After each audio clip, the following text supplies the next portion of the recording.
I don't know what the hell is going on.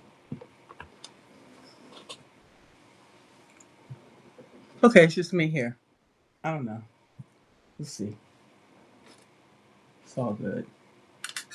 Let's see what happens. Hi. Hi, Nelbanita. Okay, I'm sorry. I might have pronounced your name wrong again. Hi, Kathleen. How are you? I'm waiting for Coach Carrie. Okay. We were supposed to go at 12 o'clock. I don't know what happened with Substack. I don't know if it was my device or whatever. But we're here. I'm here. And Coach Carrie hopefully be here too. Hi, Sarah. How are you? I'm still thinking about those poems. Okay. Coach Carrie, she'll be here. Hi, Dr. Kimberly. How are you today? I hope you're okay. I'm gonna call for Coach Carrie again. Okay.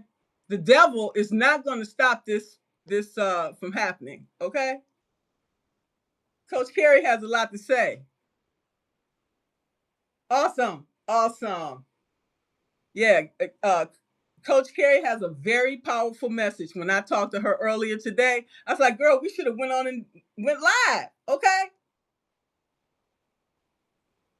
Well, she'll be up here. Okay. And I'll have to make an appointment with you too, Dr. Kimberly, so we can come up here and have a conversation. I'm well. I'm well because I know you got a lot to say too. Okay. Each and every one of you have a lot to say. Okay. So we're going to get up here and have this conversation shortly. Okay. And the conversation, yeah, I enjoyed that too. That's why I'm back today. Okay. It wasn't scheduled. Okay. I'm like, these conversations are really powerful and I really enjoy them. That's why I was like, come on up here. You know what I'm saying? You got that fire inside of you. You might as well, share it with everybody else. Light up the world with it. Okay?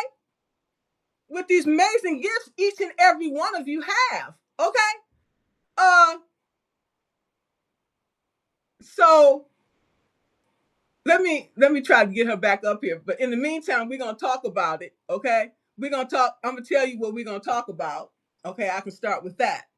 We're gonna talk about currency, collaboration, and community. Okay?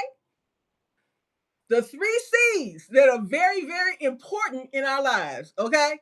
And the inner connection between these three things is a growth mindset. When you have a growth mindset, you can have plenty money, okay? You can be plentiful in collaborations and community. These three things are interconnected, right? As we all know. So I'm going to say this. I have changed my direction again. And that's okay. We change directions as many times as we need to. Okay? We are not, we don't need to be fixated on one thing, okay? When we know that thing is really not what we're passionate about, okay? All these years, I said, I'm gonna be career coach, I'm gonna be a leadership coach, I'm gonna be executive coach. Okay, then I wanted to do team coaching. Well, when you look back over your career and all your expertise, okay, your skills and your talents, your gifts, we are multidimensional. So we need to be multidimensional. I mean, in our business, you might be passionate about a lot of different things. Like Sarah, for example, she loves poetry. She likes, helping to develop other people, other writers and poets and things like that. She has many interests. So why do we have to be just focused on one area of our lives? Okay, because we have to have had to take on all of these roles all of our lives. So that's why we are so multidimensional, right? These things were forced on us. So when you sit back and take a look, it's like, damn, I got so much knowledge and experience. The only person standing in my way is me, right? Yeah, because I've been on Substack since November 24, okay? When I left government contracting, okay? And I'm like, wow, I learned how to edit videos, okay? I learned how to blog. I learned how to run a publication. I made so many genuine connections and recommendations, okay? Um, I can't tell you how many collaborations I've done, okay, in Substack. That's something I really enjoy doing is having these conversations. So um I hope, well, I didn't stand her up. Anyway, it is what it is. Technology is the way it is. And we just have to be adjustable and adaptable, right? And we just have to act accordingly, in other words. So always keeping in mind that the guests may or may not show up. I always come prepared with my plan B and plan C. Now, the plan C is to bring one of you guys up here. Okay. Well, not Sarah. I already talked to her. So if by chance Coach Carrie don't come up here, which one of you want to come up here? If not, I'll just continue solo. But either way, we're gonna be good. So we can wait a few more minutes then and see what happens. Okay, so what I did was I was talking about my coaching career, okay, because I bore easily, okay, and so I like to have a multitude of things that I can do. Now that I've retired and not, you know, not tethered to that job anymore, I have more flexibility in my schedule to do what I want when I want to do it. And I'm telling you, I dreaded getting to retirement because I was afraid, like, what am I going to do? Okay. Who am I going to become? And I'm telling you, getting rid of that job was the best thing I did. Okay. Getting rid of that $130,000 job. People like, you got to be crazy. Let me open up your brain and see if you need some surgery. Yeah. Yeah. With all the stuff that I had to do, no, it wasn't worth it. It wasn't worth it. Did I sit back now and I can chart my own path, okay, based on the things that I'm I find valuable and what I'm passionate about because the job wouldn't let me do any of the things that I wanted to do. You know why? Because that's going to make me shine. My shine will be brighter than all of theirs. Okay. Is there insecurity? No, we can't let you do that. You do this instead. And then you still try to hamper me from doing that. Okay. So I'm like, you know what? You can have this job. Really, it's really not worth it. I really appreciate the opportunity. It made me the person I am today. It molded and shaped me into becoming the person I am today. And I am grateful for all the challenges, all the betrayals, okay, and everything else that I experienced because now I am unbreakable and unshakable. Okay, at this point, all those lessons I learned in life, it gave me, it helped in my spiritual awakening. Okay, spiritual awakening to what is important in life. Okay, and having to go through all of these things during this political, the change in the political atmosphere forced me to take a look within myself, you know, because most times it's easy for us to just go and just point the finger at other people. That's real easy to do, okay?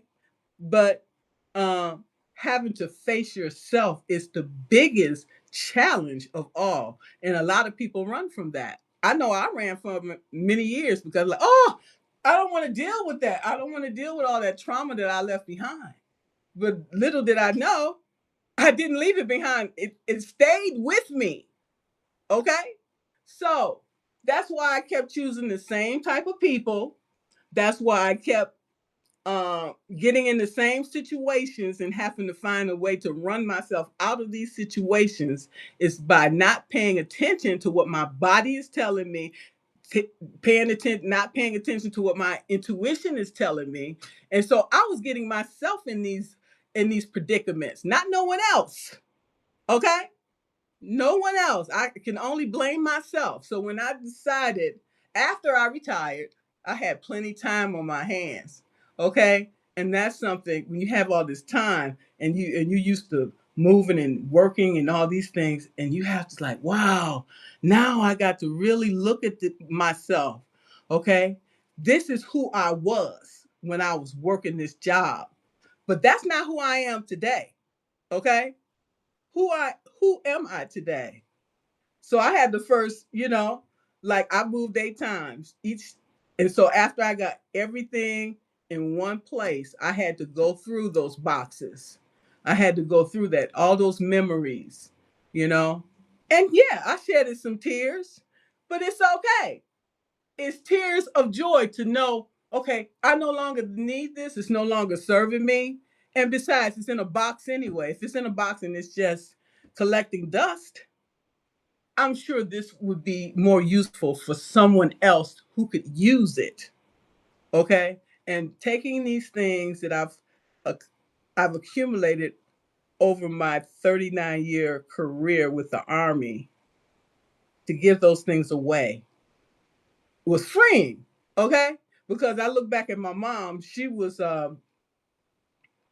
she kept everything. I forgot. She was a hoarder. Okay. And and a lot of time I took a look at that when my mom passed away and then my dad passed away and I had to go through all of their things. And that was heart-wrenching to have to do that, you know. But we're gonna have to do that. So I'm like, okay, well, I had to do it for my father when he passed away. I had to do it for my mother when she passed away with pancreatic cancer. We decided, hey, we're gonna do this in-home hospice for her, so she can die at home with dignity. Because who wants to spend their last days in a hospital by yourself? Nobody. So all of these things taught me very, very valuable lessons. So when I got all my stuff together, I said, "Hey, I what I have to do here is to reconcile everything, to have two separate beds here. What I'm gonna keep and what I'm gonna get rid of. Okay, and that goes with people, things, and everything else. And then when you strip yourself down, it's like you're born again. Okay, because you have to reconcile all of these things that you have refused to deal with during your lifetime, because it's like, no, I don't want to deal with that right now. That's too heavy. I'm trying to get this job done. I got all this pressure on me. And so I just push it away. Keep pushing it away. But it's still starting to percolate, okay? And come up in the conversations you have with people, sometime when you least expect. And so it's a continuous process. It's like you can't stop working. You can't stop doing everything that's required of you. It's like you always have to do all of these things first. Okay. And ourselves is last. And so, walking away again from that job was the best thing that ever happened to me. Um, because it was killing me. And also mentally, there's only so much we can take. Okay, they have a saying: if you pour water on the rock long enough, it's gonna crack, and that's true. Working in construction for all these years, you have to also look at the laws of physics. You know, and so every day I come home and I ask myself, is it worth it? Is it worth it? And it wasn't. It wasn't, because I was not going to be fired after 39 years of service. You look for it. If you look for something, you can find something. Okay. So it doesn't take much. Okay. And so it's like, okay, you won. You can have it. Okay. You want me out? I'm out. And I am very happy. I am very happy. So what I was trying to say is that I consider myself to be a marginalized leader because of everything I've experienced during my life, and who helps the underdog. You know what I'm saying? I always wanted to be the one to help the underdog because I always found somebody to help me, a stranger from nowhere. You know, I didn't have any family that I could rely on. And um so I had always ran into a stranger. The universe always brought a stranger my way, whether it was for one day or whatever. And that's how I got through life, through making these genuine connections with people. And it changed my life. So what I do now is to help women who have been marginalized elevate their voices, stop surviving power systems, and start leading with freedom, influence, and authority. Okay? Because many of us had to stay silent, to stay safe, to stay alive. Okay? Because somebody else said, shut up, we don't care what you got to say. So I decided, a lot of times they say you can't see the forest for the trees, and I kept asking myself, well, where am I supposed to be? What am I supposed to do? And it's staring me in the face. It's staring me in the face.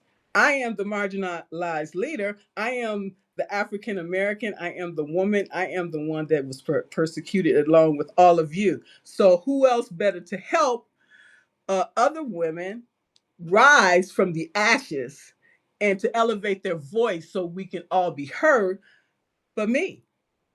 That is something that I'm doing here, to use my voice to elevate others, also elevate myself.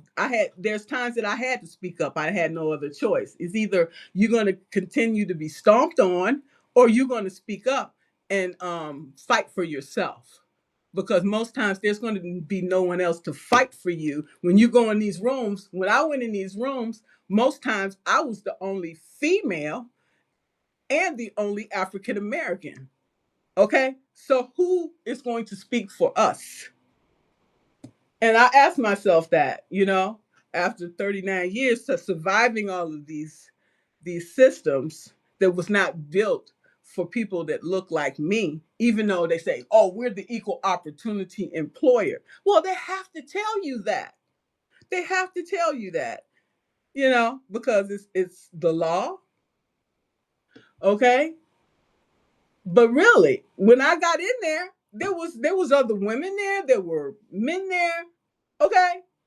But I was the only Black woman in that office. Okay? When I first started working for the government, okay, I knew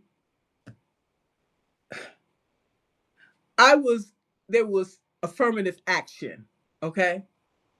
And so, yeah, I took the job because I needed a job, and it was a good job. A civil service position is a very good job. And why not take it? Because I had an associate's degree, and I knew somebody else that had worked there. Okay. So I'm going to, any opportunity that is before me, of course, I am going to go for it. Okay. But there was a lot of adversities in it. There was pros and cons, and I moved around a lot, but I learned a lot. And all the things that I learned, I was able to put on my resume. And when I applied for other jobs within the United States and outside, I was able to compete. I was able to compete for these jobs.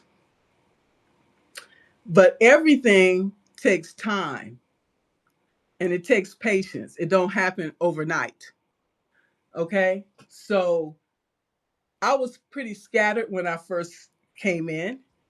And I'm like, okay, well, I'm going to talk to everybody, but it doesn't work that way. We have to figure out who our target market is, what their needs are, and how to help them to achieve their goals. And that's basically, I came here to figure out who that is. So, like I said, helping women to elevate their voices so that they can um, meet their desired outcomes for their career and your personal lives. So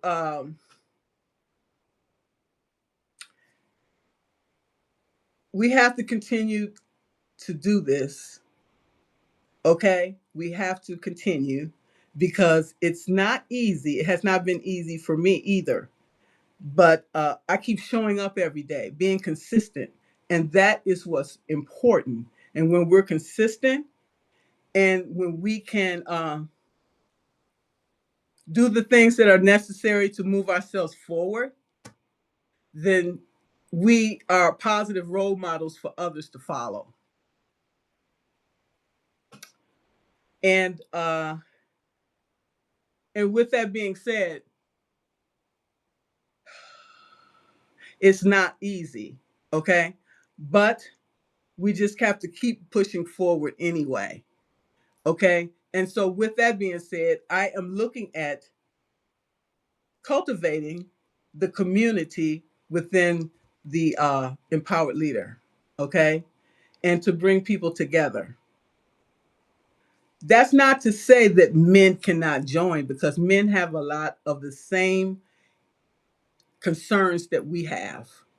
So how can we come together? Because men also, they have mothers, they have wives, they have sisters.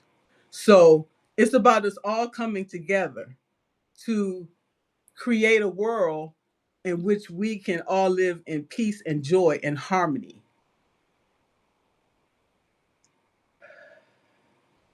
So how do we do that? One step at a time. One step at a time. So I'm looking at, okay, I revised my mission, my vision, okay, my purpose, and the core values. And this is the things that bring people together, common goals and common interests.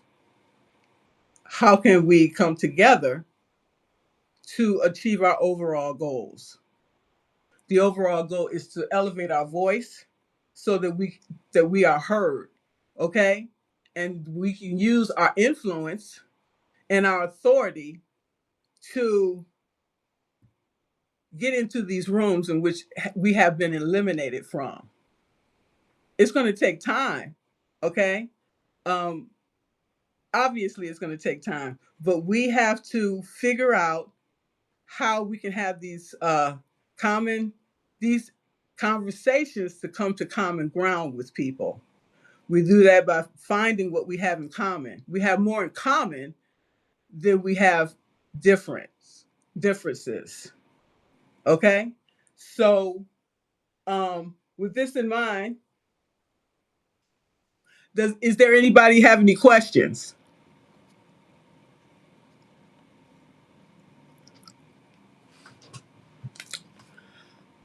or any comments?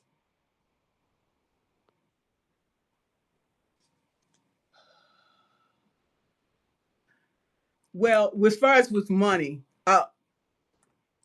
Coach Carrie was going to come up here, but when we raise our when we raise our vibration and we raise our frequency, we are able to have more in our lives, because the laws of attraction will bring these things into us. Okay. And when we are working on our purpose, we have our things that we are passionate about. Okay. and we're able to move forward with those things. And we can stop surviving these power systems, okay? Because they are not designed for us and set us up for failure. And so, going if we're going in knowing that, I still like to go in with a positive outset, a mindset, okay? And we cannot, we don't want to appear to be weak in front of the people, okay? Because then we're already a target as it is. So we want to go in with our best foot forward. Okay, you go in there with your head held high. You go in there and say, "Hey, this is what I'm going to do. This is what I'm about." You have to be about your business. You have to show what type of character you have, and so your body language have to resemble that. Okay, so if you go in there with a slouch posture, okay, and they're going to automatically assume that you have some weaknesses that they can play on. So even though you may not be the strongest person in the room, you want to appear to be. You want to go in there, use your alter ego. You know, I'll use Nene Leakes as for example. I love Nene Leakes because she like to read people. So if I go in there, I'm not feeling very confident. I'm just going to assume her persona, and I'm just going to go in there and play the role. Okay, they don't have to know. They don't have to know at all that you're really weak in the knees, but you go in there with your A game, and then people feel your energy, and they say, "Oh, she's a strong person. She's not somebody weak. She ain't nobody to be taken. She can't be taken advantage of." So when you go in there like that, you go in there dressed to impress. Hey, they're gonna have to give you your props. Okay, it might take a little while, okay, for them to do that, because when you first start off a job, it's like you in initiation. They want to find out what you about, so you always come with your A game, and in the meantime you figuring out, okay, who's who you can trust and who you can't, because you're gonna always need somebody to help you. Okay, especially when you're starting in a new organization, you don't know nobody, you don't know nothing. So that's usually the time that I'm watching. I'm watching and paying attention to who I could possibly trust, because you find out more about a person by watching their body language and then what they say coming out of their mouth. A lot of times it's two different things, okay? They're telling you one thing, but their body language is telling you something else. Okay? So we need to be mindful of these things. And when a person show you who they are, you believe it. Okay? But still, even if somebody don't like you or whatever, we still have to utilize them for things. Okay? So you figure out, okay, well, how can I meet this person halfway? Without giving up too much of myself in the process. Okay? So everything you have to constantly juggle, right? We have to constantly juggle. And yeah, I'm sorry about that, Coach Carrie, because Substack didn't allow me in when I pushed the button. So I had to schedule the live two more additional times. But it is what it is. We're here. And so, okay, I am here. And so I'll try her again. So what I'm saying to you guys is everything is strategy, is what I'm saying. Everything is strategy. Uh in addition to your job. Because when you have a horrible boss, you want to stay 2 or 3 steps ahead of that person. Okay? Because you know they're gonna make your life a living hell the first time they come to the office. And they get off on this stuff. They do. They're like, oh, what can I do to her today to set her upset. So what you have to do is you have to ignore her. You have to realize, okay, I'm gonna bring her some coffee when she come into the door. Okay, that maybe put her in a better mood. Okay, I come up with different things. You know what I'm saying? Oh, hey, I know you like those Krispy Kremes. I got you a Krispy Kreme here and a coffee. You know, and a lot of times they don't like you. Okay, most of the time these people don't like me, but my mother say, my stepmother used to say, kill them with kindness, okay? I'm sorry, you had some noise there. Yeah, she used to say, kill them with kindness. So I would kill them with kindness and be really actually cussing them out at the same time. They just didn't realize it, okay? So you, okay? So I like, okay. So you have to figure out what's gonna work. Some of the people I'm telling you, I think I'm one of the nicest people in the world. And those people, I could not crack them for nothing. Okay? I'm like, okay, so I stopped bothering with them. I was like, he's just grumpy because it's me. You know? They be smiling until I come over there and they're like, what you want? Really? That's where you coming on me like that? Okay, we supposed to be working together as a team, okay? Because I'm working on this government contract, right?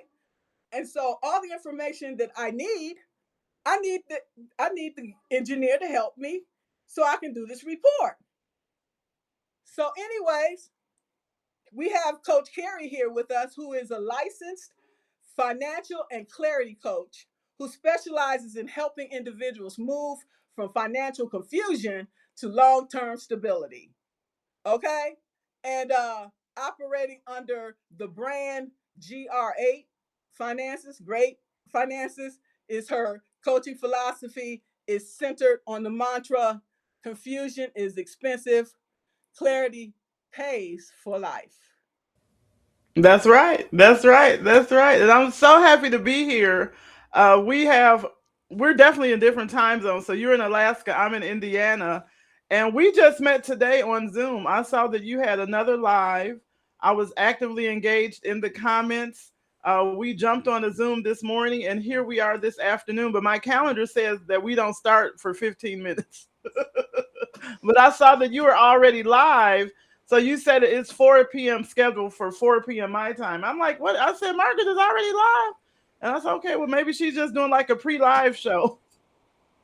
No, but maybe I got the time confused because that's why I always check on the time zones to figure out if it's, Yeah, and if you you look know. on your, and it's fine, but if you look on your Substack page, it's still doing a countdown to when we're about to start.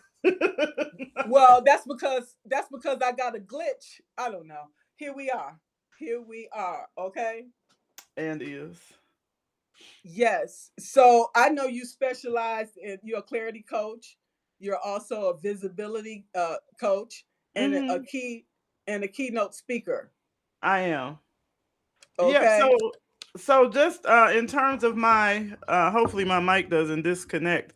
But just in terms of my background, I was a public school teacher for about 20 years and I got ready to retire. Um, and I came across some financial challenges. I said, okay, well, I'll just withdraw some of the money from my retirement account. Come to find out that I was not able to withdraw the money from my retirement account because most teachers think they have a 403B, but that's not what I had. I had a 401A, which I had never heard of. And a 401A is a defined contribution plan, which basically, in layman's terms, means the school district gets to decide what happened with your money. And so they decided a couple things. And one of the things that they decided was that one, I couldn't take the money. And two, if I pass away and my son wants to get the money as my beneficiary, then he cannot be married. Now, who would voluntarily sign up for something like that? So a lot of times we really don't know what we have. And so I made a decision to go and get licensed because I felt like they were talking over my head and I don't like that. I like to understand the conversation. So there are 5%. I heard you mention African Americans, but in my industry, 5% are African American men and women who have these licenses. Only 3% are African American women. So I am elite in that class. And so I love being able to help people to understand their money and understand what they can do to retire wealthy or get an extra 100,000, extra $200,000 on their retirement. And so that's that part of the clarity conversation because being confused about your money costs you a lot. And so what it's costing me personally, right? Here's Yes. what it's costing me personally is that for every year that my money sits in their account, they gain all of the interest. Now, if you understand compound interest, which Albert Einstein calls the eighth wonder of the world, let's say for instance I have $100,000 in that account. I actually had 160,000. So let's use real numbers. I have 160,000. So in 6 years, that's going to be $320,000 if you're in the 12% interest bearing account. But I still only get 160. So they've already doubled their money. Mind you, I was a teacher for 20 years. Y'all do the math. I was a teacher for 20 years, and I'm not going to tell my whole age, but that was more than 10 years ago. And so all of this time, they're accruing all of that interest. None of that interest is going to go to my son. None of it is going to go to my nieces and nephews. And so it's just so important that we understand money. And my parents, hey, daddy, did not understand money. And so what they told me was, when you get a job, open up your checking and savings account, which is what I did. But understand that the bank's job is to make money off of us being in debt. And so the bank is Yes. not designed for us to get wealthy, but most of us trust the bank and most of us have our money in bank accounts, not in investment accounts. So you can bypass the banker and you can open up your own accounts. But a lot of us have, this fear of poverty. Oh, they're going to take all of my money. They're going to take everything from me. I'm not going to do that. Even when it's somebody that looks like us, that there's the opportunity for you to do the research and see if this person is licensed, if this person could credentialed. A lot of times we don't even trust our own community and we trust the banks more. And the banks have proven time and time again that they are looking out for their interest and not yours. I lived in Las Vegas, Nevada, Margaret, for 14 years. And one of the things that I know about Las Vegas, Nevada is that when you go on the strip, which is only about 8 blocks of the city, a lot of people, when they think the strip, they think Vegas, but we got Walmart, Target, all of the different stores are in Las Vegas, Nevada, schools. And so when people are thinking about going to spend their money in terms of gambling, understand that gambling is designed to favor the house. You're not the house, right? So Right. gambling is designed to favor the house, but it's the same thing with the banking industry. It's designed for those companies to make money. Now, I'm not against anybody making money, but what I am against is me not making any money while you're making money off the work that I put in all of this time. And so that's part of the clarity that I help to provide to people. And thank you for having me on your show. I should have started with that. No problem. And what I wanted to say to you, tell us the difference between the credit union and the banks. In terms of the interest that you gain, there's not much interest. The only difference might be that typically with most banks, you are a customer, and sometimes with credit unions, you can get ownership based on the fact that they allow you some stock in their company. But in terms of what I do, there's not a significant difference in terms of the interest that you get paid on those accounts. And the average right now is less than 1% interest. So let's do the math. If let's use 1%, I'm gonna be generous. So that means that if I put my money into a bank and I do the math according to the rule of 72, well, 72 divided by 1% interest is 72 years. So that means that let's say you got $10 in your account, it'll be $20 in 72 years if you leave it there untouched. Let's say you have $100,000. It'll be $200,000 in 72 years. And a lot of people learn about this in their 40s, their 50s, their 60s. How many of us are going to live to 120, to 140, to 150? I'm not saying it's impossible. I'm just asking about odds. And so one thing I love is that God is a redeemer of time. The universe redeems time. And that's where compound interest comes in. And it's a cost to waiting to start your account. So the sooner you get started, the more you can redeem some of that time that you feel like you lost if you're older. A lot of people feel like, well, I'm too old. It's too late. All of these different fears that we have when it comes to money and money management really should, the benefit of sitting down with somebody that's licensed, somebody that may or may not be from your culture, but somebody with the licenses and the compassion and the understanding, we have to start having these conversations, because if we don't have these conversations, poverty is inevitable. There's two numbers that people should know. That's your IPN, your income protection number. How much money do I need to have to protect my income so my family is taken care of if I pass away early? Now, most people live a really long time. My mother happened to pass away at the age of 39 years old. And when my mother passed away with an insurance policy, we got paid less than $300. She had 6 children and a husband. She also had a business, but her business, she did not have a retirement plan. She had not set up anything as far as beneficiaries were concerned. So we literally got less than $300. And in the United States, because I know some people are not in the United States, in the United States under Social Security, the value of your life when you die is $250. So even though my mother had worked her entire life, we got less than 300 from her insurance company, and we got a $250 check from the Social Security Administration. Oh And a my lot of God. people don't understand that those are real possibilities when someone passes away. So if you make, let's say your take home pay is $4,000 a month, that's $48,000 a year. You're going to multiply that times 20, and some companies will say times 10. Let's say the minimum is 10 years, that's $480,000. If you don't have $480,000 on top of your refrigerator in a cookie jar like mama, or under your mattress, if you don't have $480,000, well, you can rent the money. How you rent the money is by getting a life insurance policy. That's your income protection. That's how you protect your income. We got car insurance, we got cell phone insurance. But the one thing that can take care of your kids and your grandkids if something happens to you, we don't want, ain't nobody finna get rich off of me. We got to get rid of that mindset. We got to get rid of that attitude. Most cultures get rich off of insurance policies because when somebody passes away and the company cuts them a check, they open up stores, 7-Elevens.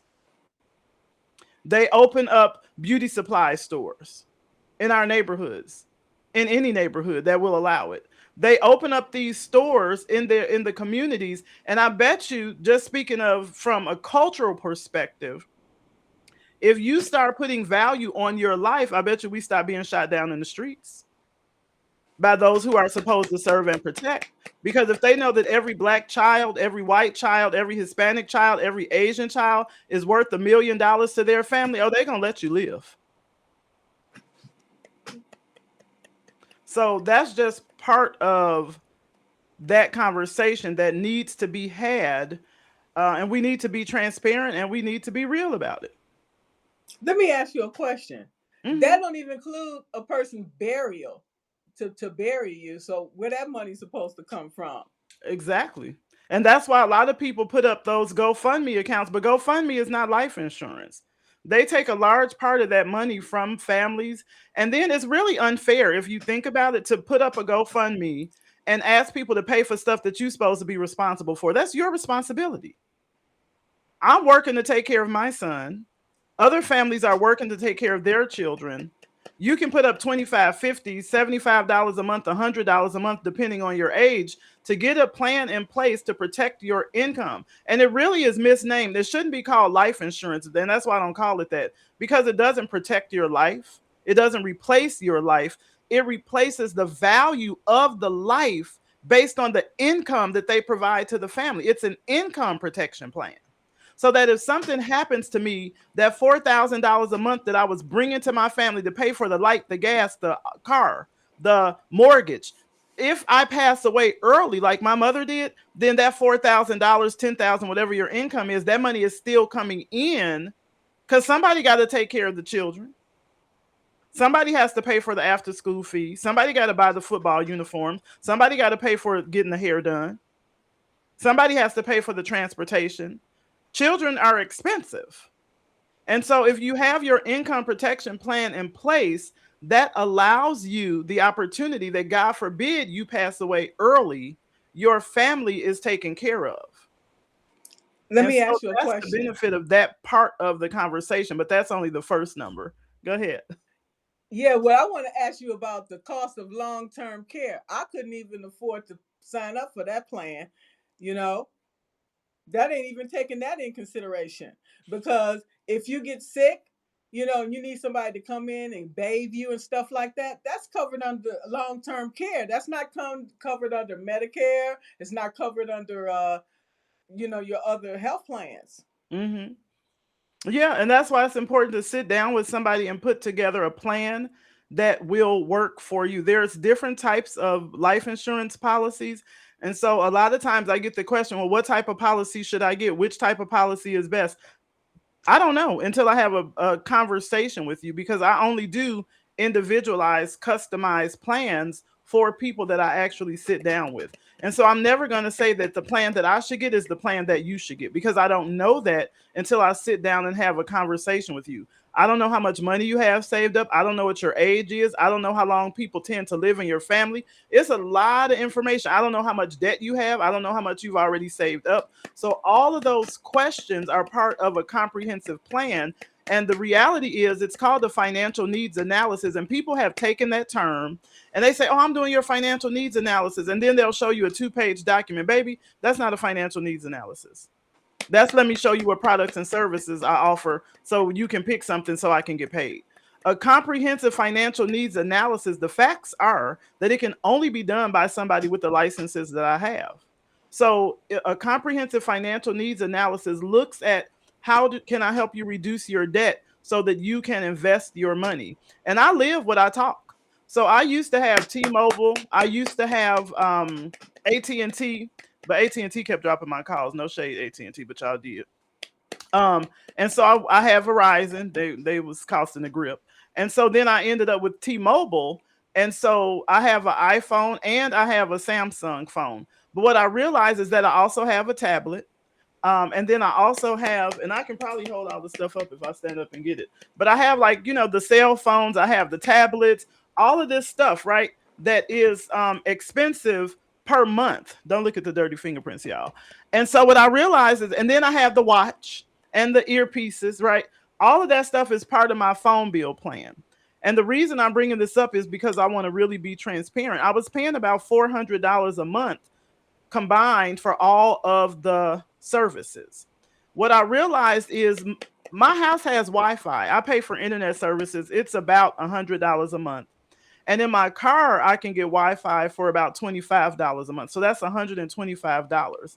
So what I did was cut my cell phone off. And even though you don't have a SIM card, your cell phone can still connect to your Wi-Fi in your house. So I got me a free Google Voice number. Get into it.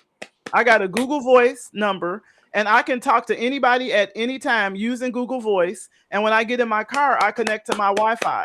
So that $125 now saved me $375. That's money that I can personally put in my investment plan. And so we have to start being smart. It's like, oh, I want the latest name brand. Okay, that's fine. But you are really building up somebody else's last name. What are you doing for your last name? See, when you buy all this name brand stuff, what you're doing is you're shopping for your first name, not your last name. And when you think about leaving a legacy, you have to make sure that you are doing everything possible to make sure that your last name leaves wealth, that it means money. Do you think that your great grandkids 2, 3, 4 generations from now are gonna be like, oh, you know what, in the 90s, mama was sharp with them Nikes, but we sitting here homeless, or we sitting here with no money? Nike is a multi-billion-dollar brand. No shade to anybody that wants to wear name brand stuff, but what plan do you have in place to make sure that your family is going to be taken care of if something happens to you? So what I said, go ahead. Let me ask you a question. Now, a lot of the things that we use in our business, think about it. We can write off percentages of that. Your phone, your car, a lot of things. If you're in the car. So talk about that.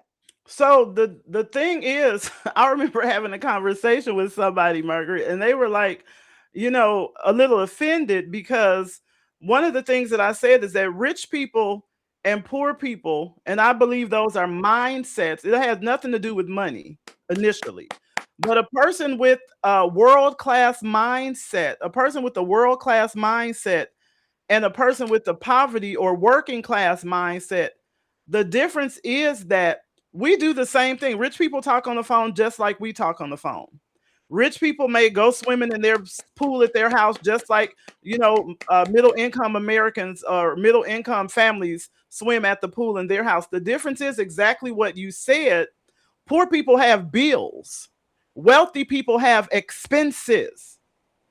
So now my cell phone bill is an expense because I use it for my business. If you have a swimming pool at your house and you put your company name in the pool, like put it in the bricks in the pool, is now an expense. If you put a sign in front of your house that has your business name, it's now an expense. If you host a dinner gathering or a party and you talk about business, that food that you have at that dinner, like Thanksgiving that we have, baby, please believe I'm bringing up my business because now Thanksgiving is an expense instead of a bill. We go broke on purpose around the holidays. We know the 25th of December is coming for those people who celebrate Christmas, for example. This is just an example. And we plan all year to go broke on the 25th. How come we don't plan to get rich? How come we don't plan to get wealthy? Why don't you get rich on purpose instead of going broke on purpose? And then you sit here and lament and make up these goals in January. Oh, new year, new me. No, it's the same old you because you finna do the same thing when December come back around again. And you have to start being honest, and you have to be honest with yourself about who you are, but also about whose you are. We're one with the universe. There is an abundance of money. There is no shortage. And the only reason people don't have money and the only reason that people are broke is because of their mindset. Yes, situations happen. Yes, certain things happen in reality, right? Where I may look at my checking account and it's negative, or I may look at my checking account and it don't have all the money. My car may not have a full tank of gas, but understand that what you focus on grows. I ain't got no money. I'm broke. I ain't got this. I ain't got that. Well, that's why you don't have it, because you speaking it. That's why it's called spell, because you're casting over your life that which you speak. I never talk. I don't care if I got it or not. I'm not going to never say I don't have it. It's on the way. I am a money magnet. Money finds me sexy and is looking for ways to come into my life. I affirm it, I decree it, I declare it. And it is so.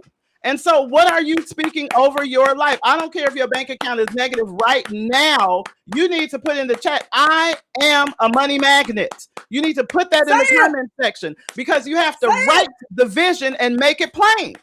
What are you writing? What are you talking about? When we were kids, I love telling this story, but we used to play this game where you looked out the windows to see a car and you would call a color. So, okay, we're going to look for the blue cars, and then you hit your little brother or sister. And so we're going to call a color. And then all of a sudden, didn't you see a bunch of blue cars?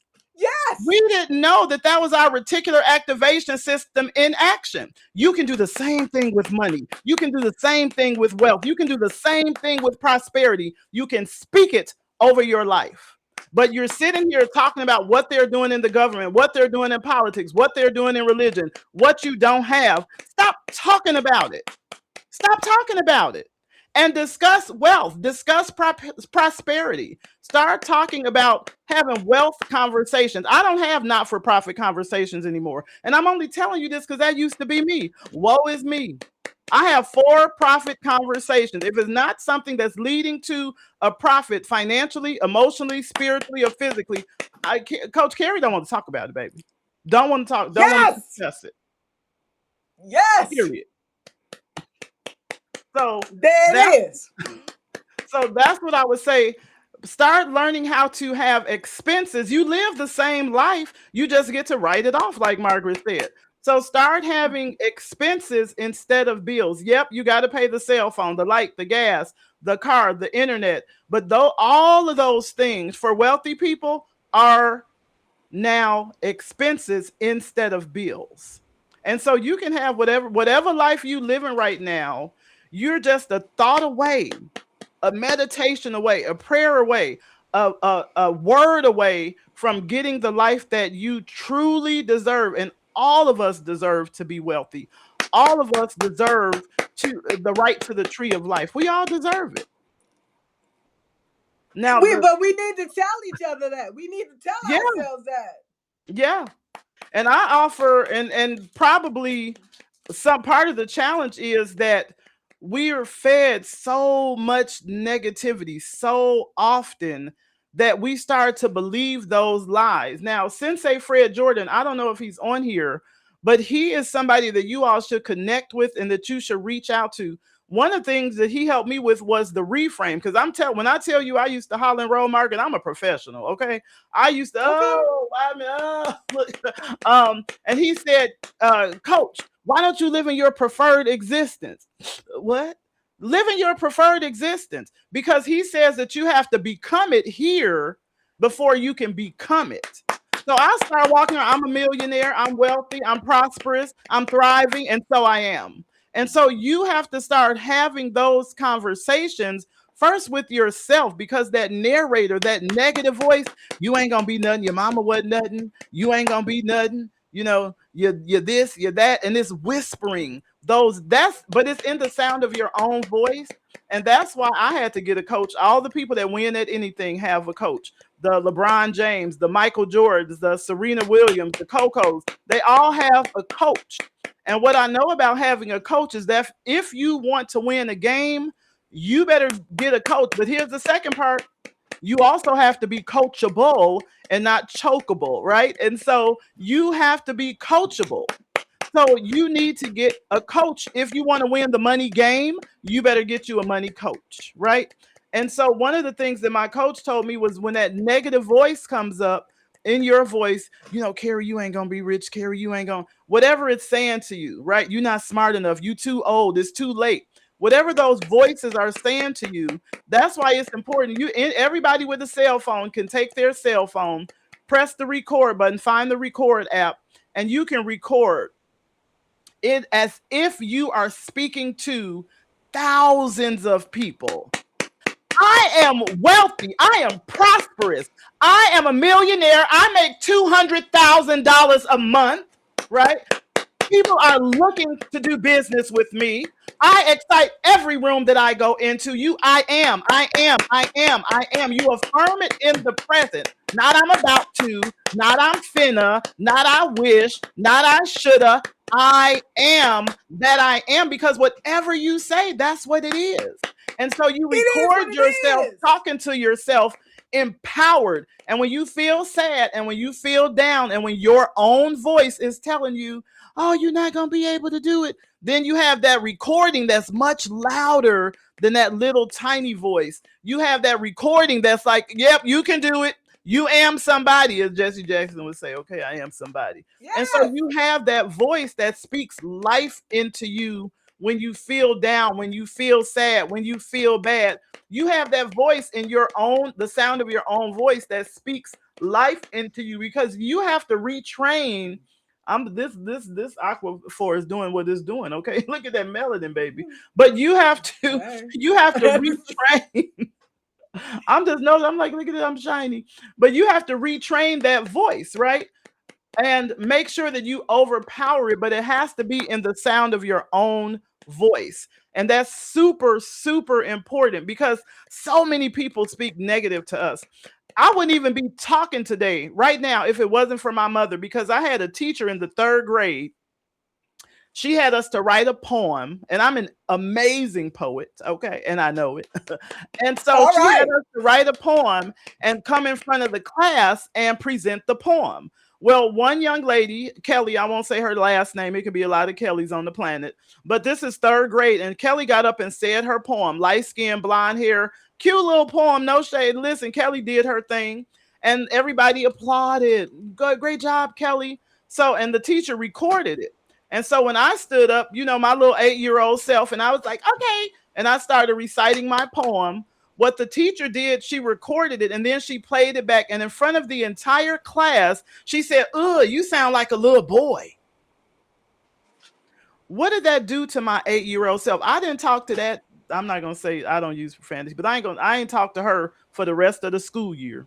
So I got negative marks on my report card. This is back in the day before ABCs. You used to get EGSU. And so she made that comment, and I internalized it, and I stopped speaking for the rest of the school year. They was like, okay, well, maybe she needs therapy. Maybe it's something wrong with her, not realizing what that teacher has said to me. And so my mother was like, I don't understand why my child is not speaking at school, because she won't shut up at home. So you all had to do something to her, say something to her. You got to have somebody. Are you an ally or are you an a-hole? Right. So my mother was my ally, and she was like, no, y'all did something to my baby because she talks. Baby, what did they do to you? And so when I told my mother, oh, it was on and popping. But you have to have people who are willing to fight for you. And now that I have become, so that was 3rd grade. Moved past that situation, got out of her classroom, news media, all of this type of stuff. And then when I got into high school, I was on debate teams. I majored in vocal. I think I sing okay. A lot of people tell me I sing well, but I feel like I do all right.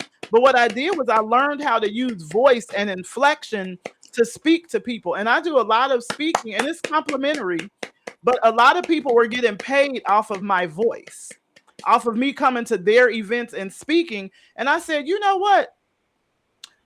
McDonald's has those golden arches. This is a brand. This is my profile picture is the same everywhere. This is that engagement and visibility piece. My profile picture is the same everywhere. My cover photos are pretty much the same everywhere. But what I decided that I am the brand. You are a brand. Your gift will make room for you. You're the brand. And so we promote all of these other brands and all of these other companies and make all of these other people wealthy. And you can be wealthy because you are a brand. What do you have to offer? What is it that you would do even if you didn't get paid for it? I would talk about clarity and confusion because the problem is the same as a licensed clarity coach. The confusion is a problem when it comes to your money. Confusion is a problem when you wonder, why do I have 7,000 followers and one comment and one like? And you know it was you. You know you put that like on your own page, right? And so understanding how to authentically engage with people, not use people, not get people on your platforms and get people on your shows so that you can misuse them. Okay, well, this person been on my show, I'm done with them. What I loved about Margaret is that Margaret saw me in the comments. Margaret had a meeting with me. Margaret invited me to her show, but we've been engaging, sharing each other's posts, sharing each other's information throughout that time. I look for authenticity. And so when you're thinking about engagement and visibility, who are you? Because who you are is going to show up. You can't hide it. It's going to show up. And so I coach people who are confused about engagement and visibility. But let me continue and talk about that second number that people should have. The second thing that people should have and know is their FIN number. That's FIN. That's your financial independence number. So you have your IPN in case you pass away young, your family is taken care of, but then you also should have your FIN, which is your financial independence number. And what you do, your financial independence number says, how much money do you want coming in every month so that you don't have to go to work no more? How much money do you want? And it might be 10,000, 5,000, whatever your number is, you have to calculate your FIN. So a rough way to do that, and this is what I call a guesstimated FIN. This is not your financial needs analysis. So don't go run and go say, Coach Carrie said this is my number. I'm telling you, this is your guesstimated FIN. But the way that you guess your FIN number is like, as a teacher, I was taking home 4,000. That live in reality, because they said I was making 80,000, but after taxes and all of that stuff, my take home pay was $4,000.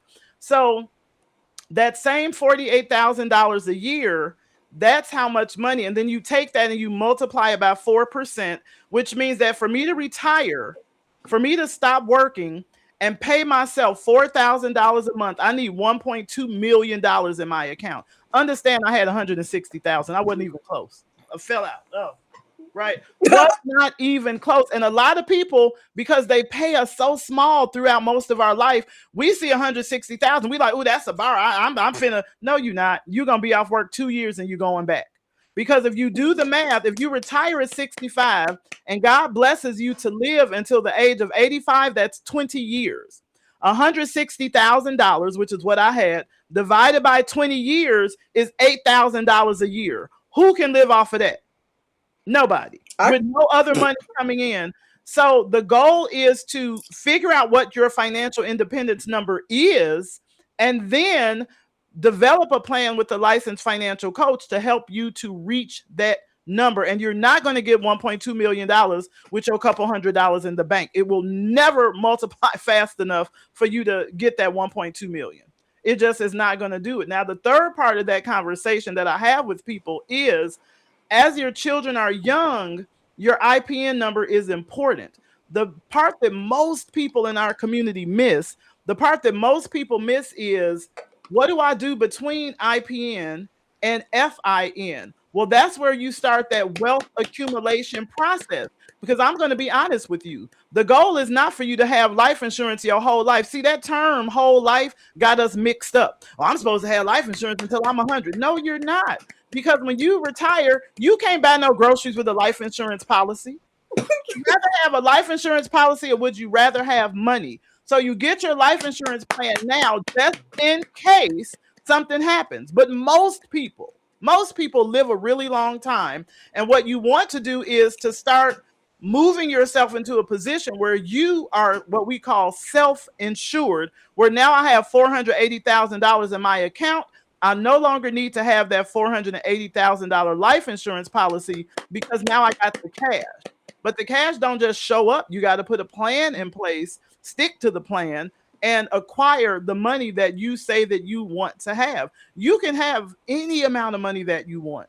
Whatever your fin number is, if you want $10,000 a month, if you want $50,000 a month, if you want $100,000 a month, you got to reframe. Oh, $7.50 is minimum wage. $15. Ooh, they leveled up. Minimum wage is 15. Listen, baby, for me, minimum wage is $1 million. Okay, reframe your thinking. Stop letting people tell you what you should have and what you're worth and whose you are. You can set your own plan. You can choose your own numbers. You don't have to live off the numbers that are given to you, because when you elevate yourself mentally, that reticular activation system is going to kick in. Listen, I promise you, it's not your problem how it's going to happen. It I is. got a question for you. That's not for you I'm to worry sorry. about. The universe will provide it for you. Just figure out what you want. Okay, you said IDP or whatever and whatever, but what about EIN? Because as I have an LLC, and so Mhm. I'm supposed to have an EIN number. What's Talk to us about that? Okay, so that's not where my coaching comes in. Your EIN number. Oh, okay, No, no, but okay. I can speak to it. So your EIN number, that's for people, it's in place of your social security number for your business. So in the United States, for those of you who are in different countries, your EIN number is a number that they assign to you for your business so that you don't have to use your social security number. Whether you're a sole proprietor, a partnership, an LLC, a S corp, a corporation, y'all better get into this 3%. I'm elite, baby. You can ask me any question. And so Hey, and so if you have a business, then and you want certain tax write-offs, then you should consider getting an EIN number. But it depends on the type of business you have, the products that you're going to be selling, what state you are in. So the tax laws change per state. The life insurance regulations change per state. The auto insurance, homeowners insurance, all of those things vary from state to state within the United States. And so the best thing that you can do for yourself if you're interested in anything is go and get an education. Education, schooling, and literacy are different things. And so a lot of us, when you look at most millionaires didn't finish elementary, middle school, high school, and darn sure did not go to college. Now, I don't have anything against traditional educational systems if that's your choice. I don't want a medical doctor working on me that does not have the education, right? So go get the education, please. If you want to be cutting on people and pulling out people's body parts and sewing people back up, you absolutely, right, need to make sure that you have that training for your profession. But you don't have to have any type of formal training to become wealthy. You just don't. And most millionaires did not finish school. You can listen to, I read all types of books. If you read this book, this one is The Millionaire Next Door. Get it and read it. And most of the books that I have, I've already written messages in the front of the books to leave these books to my son. God forbid, something happened to me. 177 mental toughness secrets of the world class, right? Do you want to be world class or poor class? This is all about mindset. And notice I already have a note in here. You probably can't see it, but I already have a note in here to my son. He don't know about it. He probably know now as loud as I am. But something happens to me, he has my books, and then you can read. But the 5 levels of awareness, the 5 levels of consciousness, it's poor class, working class, middle class. And when I got to middle class, I was like, "Ooh, I made it. I made it, baby." But see, that's them telling me my story. That's them telling me how to think. And then I was like, "Wait a minute." I said, "This upper class, I didn't know about them. World class. Well, let me get into it. And listen, you see where my bookmark is? It says the world class is coachable. Are you coachable or are you chokeable? So Mm. the world class is coachable, and if you want to win the money game, get a financial coach, a licensed financial coach that can actually help you to open up accounts and move money. I have friends who consider themselves financial coaches. They don't have the licenses, but I love that they can have that conversation with you to get you ready to meet with a licensed financial coach. But as for me, I can help you with your life insurance. I can open up your 401k, your 453, your 457. I'm sorry, your 403b, your 457. I can open up your 529 plan, your Roth IRA. So I'm able to open up those accounts, and you can get a Roth IRA for your kids. A lot of people don't know about $200 a month. You can put that money into an account for your child. By the time they turn 18, of course, depending on when you start, your baby at 18 could be a millionaire. But we're not setting our kids up for success because we haven't even set ourselves up for success. Question. Talk to us about a trust. Okay, what's the advantages of having a trust? If you could put Well, the everything in advantages that. of having a trust is the tax advantages and the fact that your things don't get stuck in probate. And so a lot of people have children as their beneficiaries. Well, I'm going to put my son down. Your baby 3 months old. So now that money is going to get stuck in court. And guess where it's going to be? In an investment account. And guess who's not getting the interest? Your baby. So the money is sitting in an account until your child comes of age so that they can get the money. So the benefit of having a trust is that your child can get the money without having to go to court. But you want to have adults as your beneficiary. So if you have minor children, you want to have somebody that you can trust. And not only do you need a trust, you also need a will. Most people don't know that. They think, oh, well, I'm going to tell Tommy or Johnny or Margaret or whoever, Carrie, what to do with my kids when I pass away. No, you're not. Because when you pass away without a will, the state gets to decide where your children go. You want the state to decide, or do you want to decide? So you need to set up a will. And there's a difference in a living will. That's your medical directives. If something happens to me and I'm no longer able to speak for myself, I need a medical directive. Don't pull the plug, baby, because I'll be back. Right. And if you want that, you can't just have your family and friends guessing. You have to have it in writing. If it's not in writing, it don't exist. And so it has to be something that's in writing. So you need a will. You need for your last wishes after you pass away. You need a living will. The living will says this is what I want if I can't verbalize, if I can't speak for myself. And then you also need a trust to protect your assets so that they don't get locked up in probate court and they're able to go to your family. But you also should have the 529 plans, the Roth IRAs for your children. Start setting your children up for success. Every generation is supposed to get better. Get better.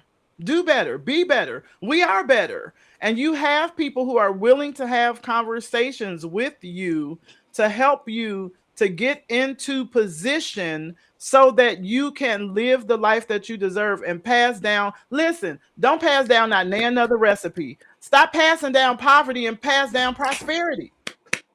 And then half of y'all selfish with the recipes.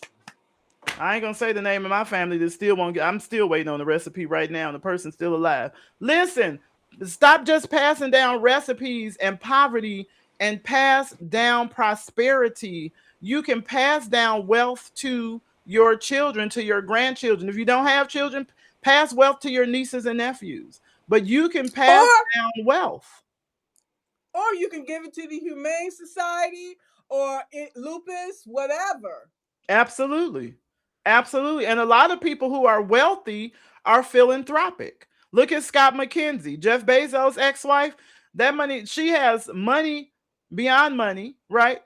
And she is so generous. I love the kindness that she donates, that she's generous. And most people who are wealthy are generous givers. Generous givers are blessed. And so, but you can't give what you don't have. And I always tell people like, oh, well, I'm going to donate. I'm going to give my money to some religious organization. And then you go back home and you struggling and you hungry. What you're supposed to do, in my humble opinion, is you're supposed to give from the overflow, but a lot of us just ain't getting to the overflow. We got an You talking empty about cup. tithing? You talking about You talking Not, about no, I'm not tithing? talking about religion. I'm talking about life in general. That you should Oh, give okay. from the overflow. And so you have to replenish yourself with self-development, going to the gym, making sure that you take care of your skin, making sure that you are well hydrated. You have to make sure that you're taking care of yourself, because a lot of times we're giving from exhaustion, from tiredness. We're just, giving our last. But if you allow yourself to be replenished by having meaningful conversations, taking care of your health, taking care of your body, taking care of your mind, then when you're full, you can give from the overflow. See, the giving is not supposed to come from struggle. You don't have anything to give. So you have to replenish, allow yourself to be filled up, and then you give from the overflow. And that means that if I give you $100, I'm not back here worried about how I'm going to pay my light bill. That's not giving from the overflow. That's giving from the struggle. So if I'm giving you $100, $50, $25, it has zero impact. Hopefully I didn't mess up my mic. It has zero impact on my financial status in my household. Coach Carrie, there's some comments here. There's quite a few. Let me see. Where's the comments at? Okay, I see them. I understand. Layla said her dad passed away without a will, quite a nightmare. And my condolences. And, I understand, because not having a will, my mother didn't have a will. My mother didn't have a life insurance policy that paid the value of her life to her family. And she didn't have a retirement plan. A lot of people don't even know that on your retirement plan, you can actually leave a beneficiary. If you're an entrepreneur, if you're a franchisee, I opened those retirement plans. There's like $20,000 worth of tax savings that you can get in the United States if you open up a retirement plan for your business. A lot of people don't know that. We're barbers, people who own restaurants, people who have salons, people who sell t-shirts. There's all types of businesses. If you have a business, even as a solopreneur, you should open up a retirement account. There are so many tax savings to having your own account. And so I see Lynette said, please get a will. Come through, Lynette, right? I love the cosign. Absolutely get yourself a will, a living will, and a trust. Get those things in place.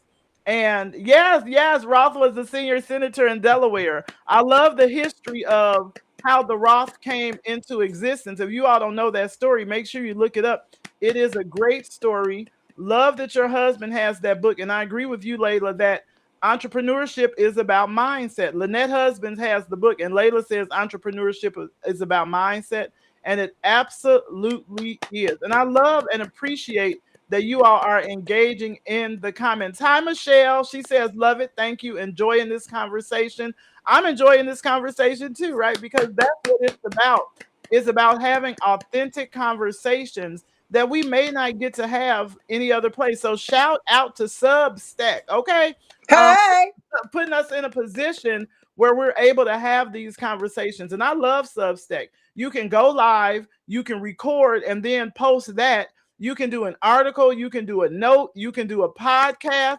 And my podcast streams to Apple. I don't have to pay for it. My podcast on Substack streams to Spotify. I don't have to pay for that. So take advantage of all of the services. Listen, I'm financial. I'm telling you, you better get into Substack, because how much money would you have to pay in order to make those things happen, to get onto those platforms? And Substack is hooking you up for free. And then when you finish your live, they will send your information. If you have connected it over to YouTube, they'll send your information over to LinkedIn.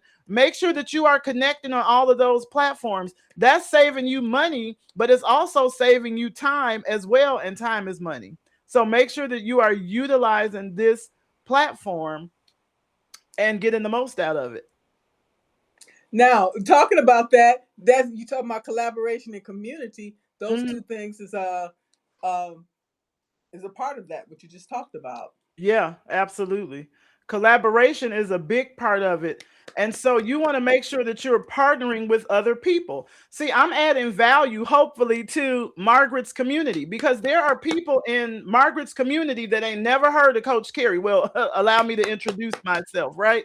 And there are people in Coach Carrie's circle that have never heard of Margaret. And so, hey, this is Margaret, right? And so now what we're doing is we are collaborating, partnering, working together. See, a lot of people say, "Oh, when you compete, we all win." No, you don't. Nobody wins. When you collaborate, you all win. You need to start reframing and taking that language and making it work for you.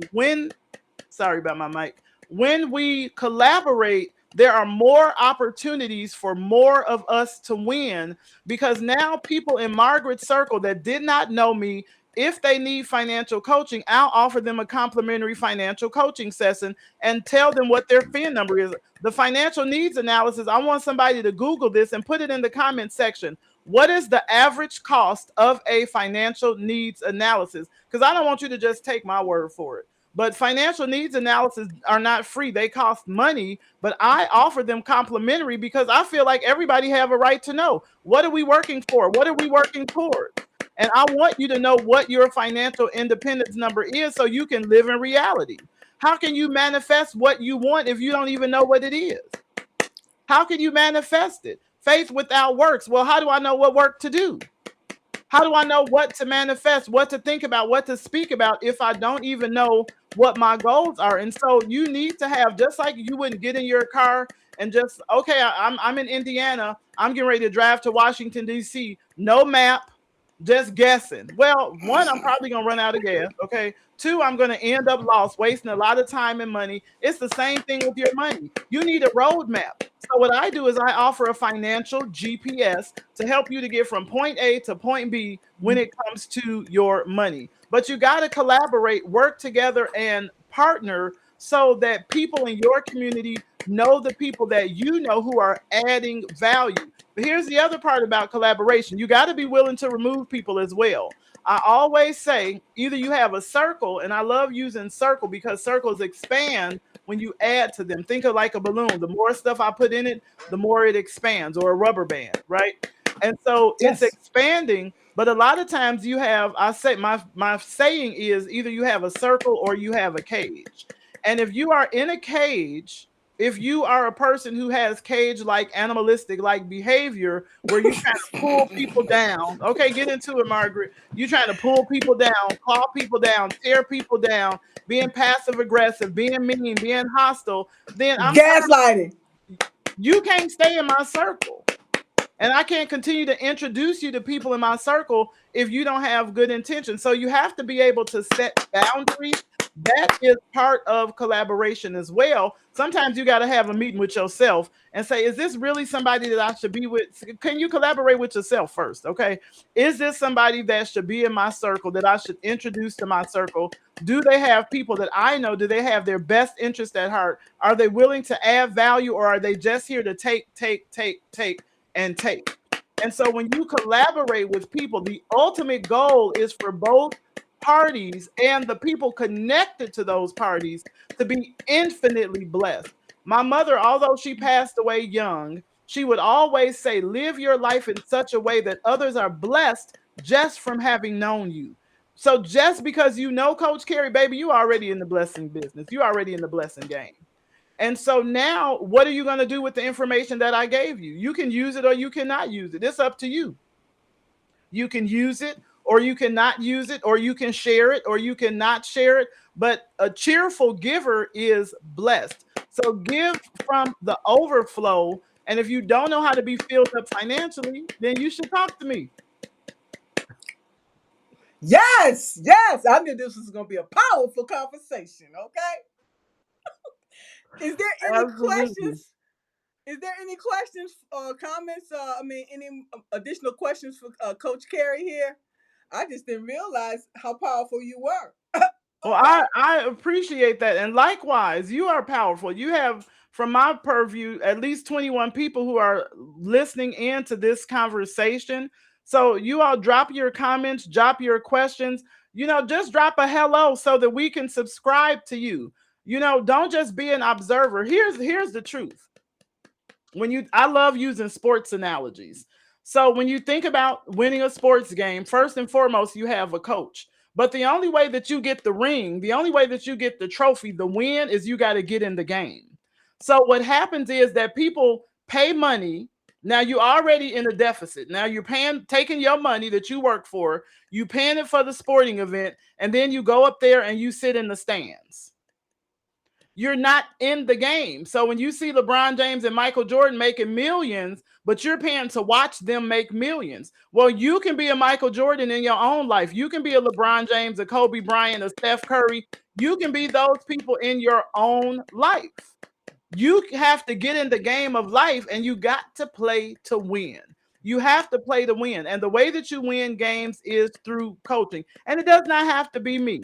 It can be somebody that you trust, like, believe in, want help from, maybe a family or friend referred them, but get in the game and stop watching life from the stands.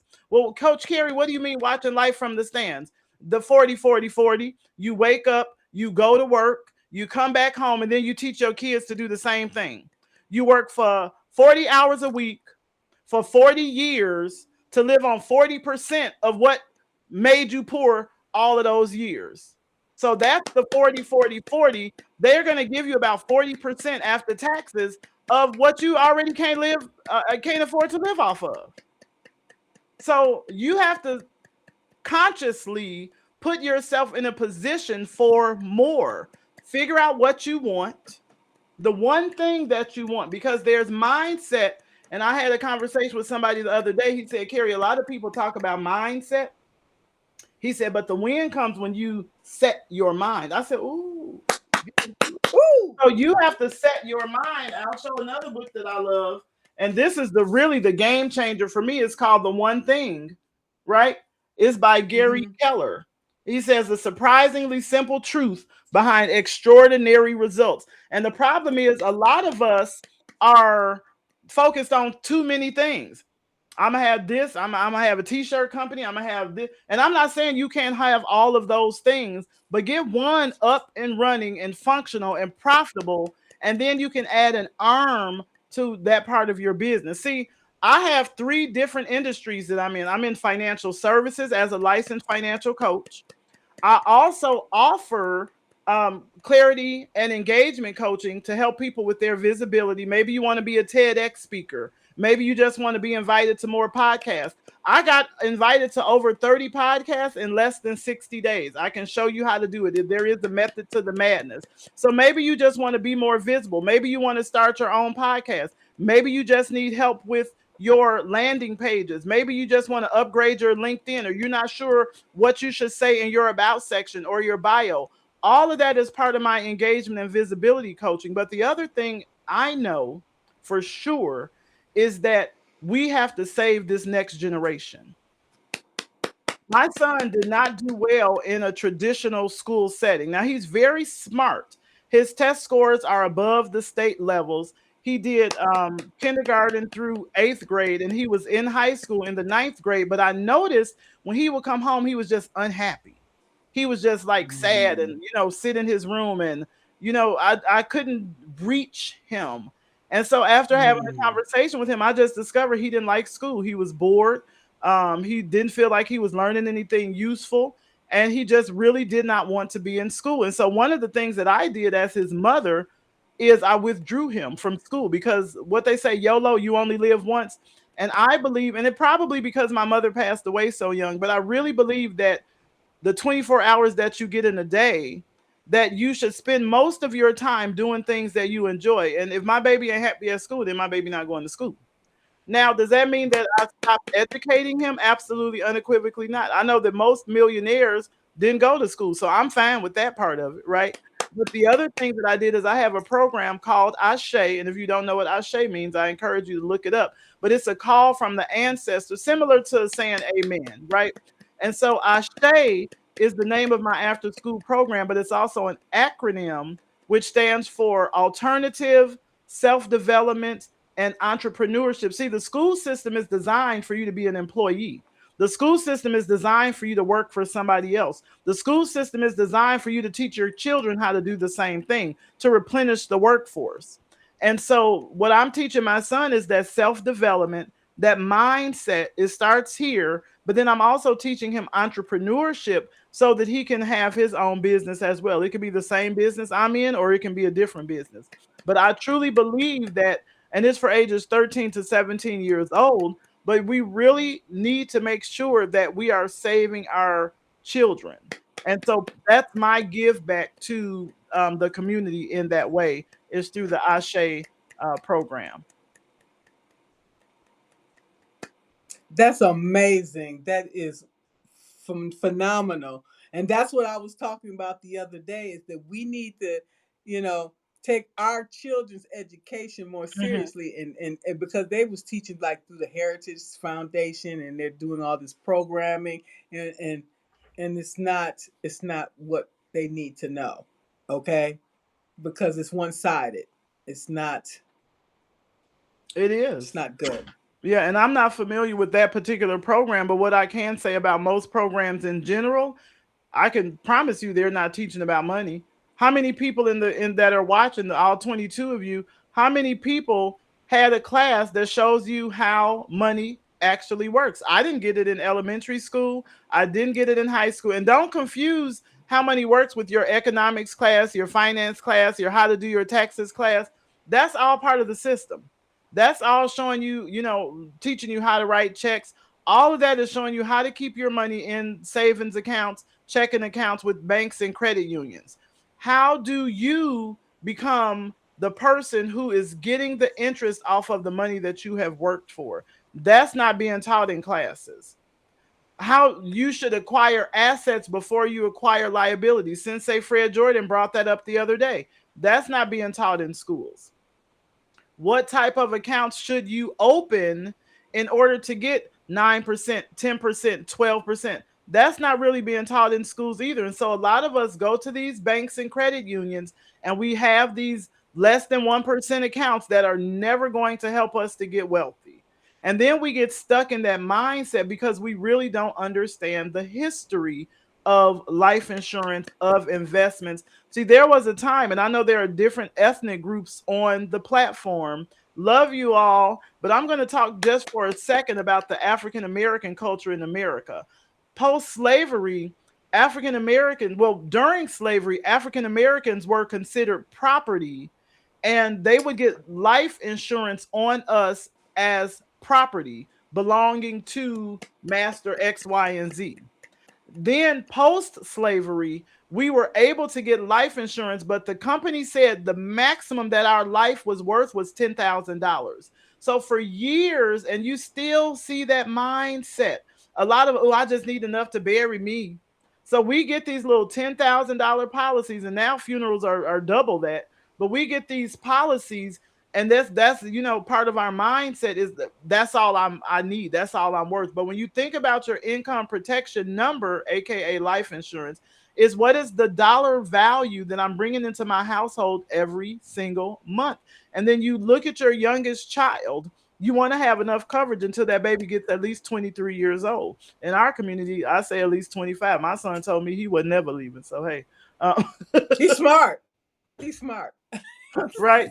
And so you all might be saying, well, Coach Carrie, you said you held up that book saying you're supposed to do one thing. Listen, I am doing one thing. I told you I don't just talk about it, right? I walk the walk. And so my one thing is confusion is expensive, but clarity pays for life. If you're confused about money, if you're confused about engagement, if you're confused about how can I help my child become an entrepreneur versus an employee, it's all the same. It's all related. So my gift to the world, because it makes room for me, is helping people to become clear and helping people to be less confused in whatever the area is. And so that's my area of expertise. Yes. And so we need to take heed to all these things, because as you said, Coach Carrie, I didn't learn anything about managing money at home or at school. Mhm. Mhm. Okay? And think So, about it. People spend, let's say for a wedding is a one day event most of the time. But people spend 6 months, 7 months, 8 months, sometimes years planning for a 1 day event. Your retirement is probably going to be a minimum of 10, 15, 20, 30 years. But we take 1 day, the day before we retire, to see if everything is going to be okay. So you take 1 day and plan for 30, 40 years, but you take years to plan for a 1 day event. See, they got us mixed up. You need to start planning for your retirement now. And I also want to be clear, retirement has absolutely nothing to do with how old you are. Retirement is a number. It is a number, but it's a dollar amount. It has everything to do with how much money you have. If you are wealthy in your 20s, you can retire. Retirement just means I am job optional. Like I don't have to work. So if you're wealthy in your 20s, you don't have to work. If you're wealthy in your 30s or your 40s, you can stop working. But a lot of us like, oh, I'm gonna stop working when I'm 65. You don't have to, and you don't have to stop working if you choose not to. Maybe you love what you do, but you should have the option. You should have the option to stop working whenever you feel like it. And the only way to do that is to get financial stability, is to get financial clarity. That's the only way that's gonna happen. I wanted to say is we don't know how long we're going to live, That's and we have to take in consideration that the cost of living is going to continue to increase every year. So that means that the money that you're living on is going to be less next year. Okay? yeah. It And might then be you less have to, next week the way inflation is going. right? So you have to figure out how you're going to make up the difference. Well, that is where your financial independence number comes in because I take into consideration inflation.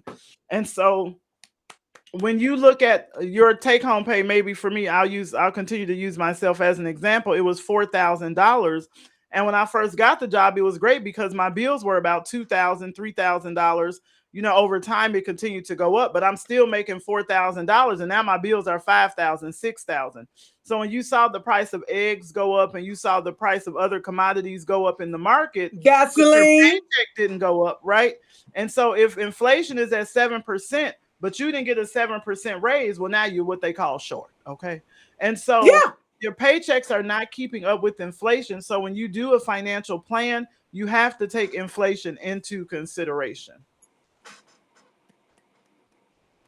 Yeah, you have to figure out how you're gonna make up the cost difference. Hmm. The difference between eating that steak and maybe who knows? Because Yeah. back in the day, there were seniors out there eating cat food just to have something to eat because they couldn't. Oh, They wow. didn't have. They didn't have enough money to for their money to stretch. Oh, wow. And see, I'm not familiar with that story, but what I do know, and I'll look that up, and so I appreciate you sharing that. But what I do know is when you do the comprehensive financial needs analysis, we look at what inflation is today, we look at inflation over time, and then we project that amount. So what you can spend $4,000 on today might be $7,000 in the future. All of that's taken into consideration, and that's why it's so important to meet with someone that has a program and a system. When I give somebody their financial needs analysis at the end of the meeting, once we meet, it takes me a couple of days to prepare it and send it out to them. But it's like 20 to 30 pages. And so if you're getting a 1 to 2 page financial needs analysis, you haven't really got a financial needs analysis done, not a comprehensive financial needs analysis by Coach Carrie. You just haven't. Because I look at your bills, I look at your debt, I look at there are so many factors that go into a comprehensive F&A. So I look at your debt and how can I help you reduce debt? I look at what all of your bills are. So a lot of people are struggling with credit and they're like, oh, I'm going to go out here and repair my credit. But if you don't fix your mindset, you can fix your credit and be right back in the same issue in 6 months because For you got to sure. fix your mindset so you can fix your money, because money matters are really mindset matters. Let me ask you a question before I forget. Talk to us about this reverse mortgages. So reverse mortgages is not a field of industry that I'm licensed in. But I do have a business partner who has their mortgage loan originator licenses. But what a lot of people are doing, and I had a friend of mine who did this, was to have their mortgage. And then when they passed away, instead of leaving that quote unquote burden on the family, they give the mortgage back to the company. And so now the company owns the mortgage, which means that they can sell, they can have the rights to do whatever they want to do to your property. And so my thinking is, if I lived in a place for 15, 20, 30 years, I want to leave that to my family. I don't want to give that back to the company. But people mindset, again, having conversations with various people, feel like, well, if I reverse my mortgage, if I give the mortgage back to the company, then I'm releasing that burden from my family. But a lot of people are nostalgic. They want the home that their parents and their grandparents grew up in. The family should be able to sell the property if they decide that they want to do that, to get the income so that they can invest it. But a lot of us see things on social media, and we have social media financial coaches that don't have any licenses. So there's a lot of conversations that are going around that are taking place about things that people don't know, and they really don't know what they're talking about. And a lot of it, I'm gonna be honest with you, is lies, it's misinformation, it's tactics so that they can make money. And what's crazy is I'll look at a person's plan that somebody else gave them, and I tell my clients, go get two more people to get a 2 or 3 person verification. Don't just take my word for it. Go talk to some other people and see, are we in alignment? Are we saying the same things? Because I believe that you should work with the person that you want to work with. But there's so much misinformation in the community, on the internet, because you have these scams and these sharks and these people that are taking advantage of the elderly, taking advantage of the fact that people don't know. And a lot of them, you can go get a shirt and tie and dress up and present this information on social media, and people believe, because you're speaking with conviction, people believe that you're telling the truth. Not necessarily. Just because you loud don't mean you're right. You can be loud and wrong. You can be loud and lying. Absolutely. They have a lot of wolves in sheep clothing. Yeah, absolutely. And they do be preying on the elderly, because I Hmm. heard a story maybe a year ago where people was calling up these elderly people like, "Oh, we coming to collect your gold bars or whatever," because a lot of these people, they owe, and they the ones that get scammed the most. Yeah, absolutely. That's why we have laws in place to protect our elders. And I think it's unfortunate that those things happen. But I love how Layla and Lynette have the chat on fire. I see Lachelle join. Lachelle join in the conversation in the comment section. But I love that Lynette said that her mortgage is less than rent. Get into it, okay? Um, that's great, right? And Lynette said, how many people get mail all the time to sell? Listen, I get at least 10 of those a week where somebody sends me something in the mail saying that they want to sell my house. But think about talking about the elderly, how many of them get scammed on those dating sites because people are lonely. And then you have people where they send them $10,000, $40,000. I just saw on the news yesterday, well, through my cell phone because I don't watch the news, but it popped up in my feed on, I believe it was CBS News, that somebody was scammed for $40,000. This man met this lady on the internet, and he said he thought she was real, but she was sending him AI pictures, or whoever the person was sending him pictures. It wasn't even a real person. And they tell these stories, and a lot of times those scams, they start off with men in military uniforms. And so you think it's an actual person, but it's not an actual person, and you're having this conversation. And so you have to just be aware of the fact that manipulation is real, that dishonesty is real, that people are going to try and take advantage of you. So check on your elders, right? Make sure you're checking on Mima, check on Mama, check on Papa, and make sure that they are not being taken advantage of. But make sure I'm you're, go ahead. I'm glad you mentioned that, because I have the soldiers showing up in my DMs.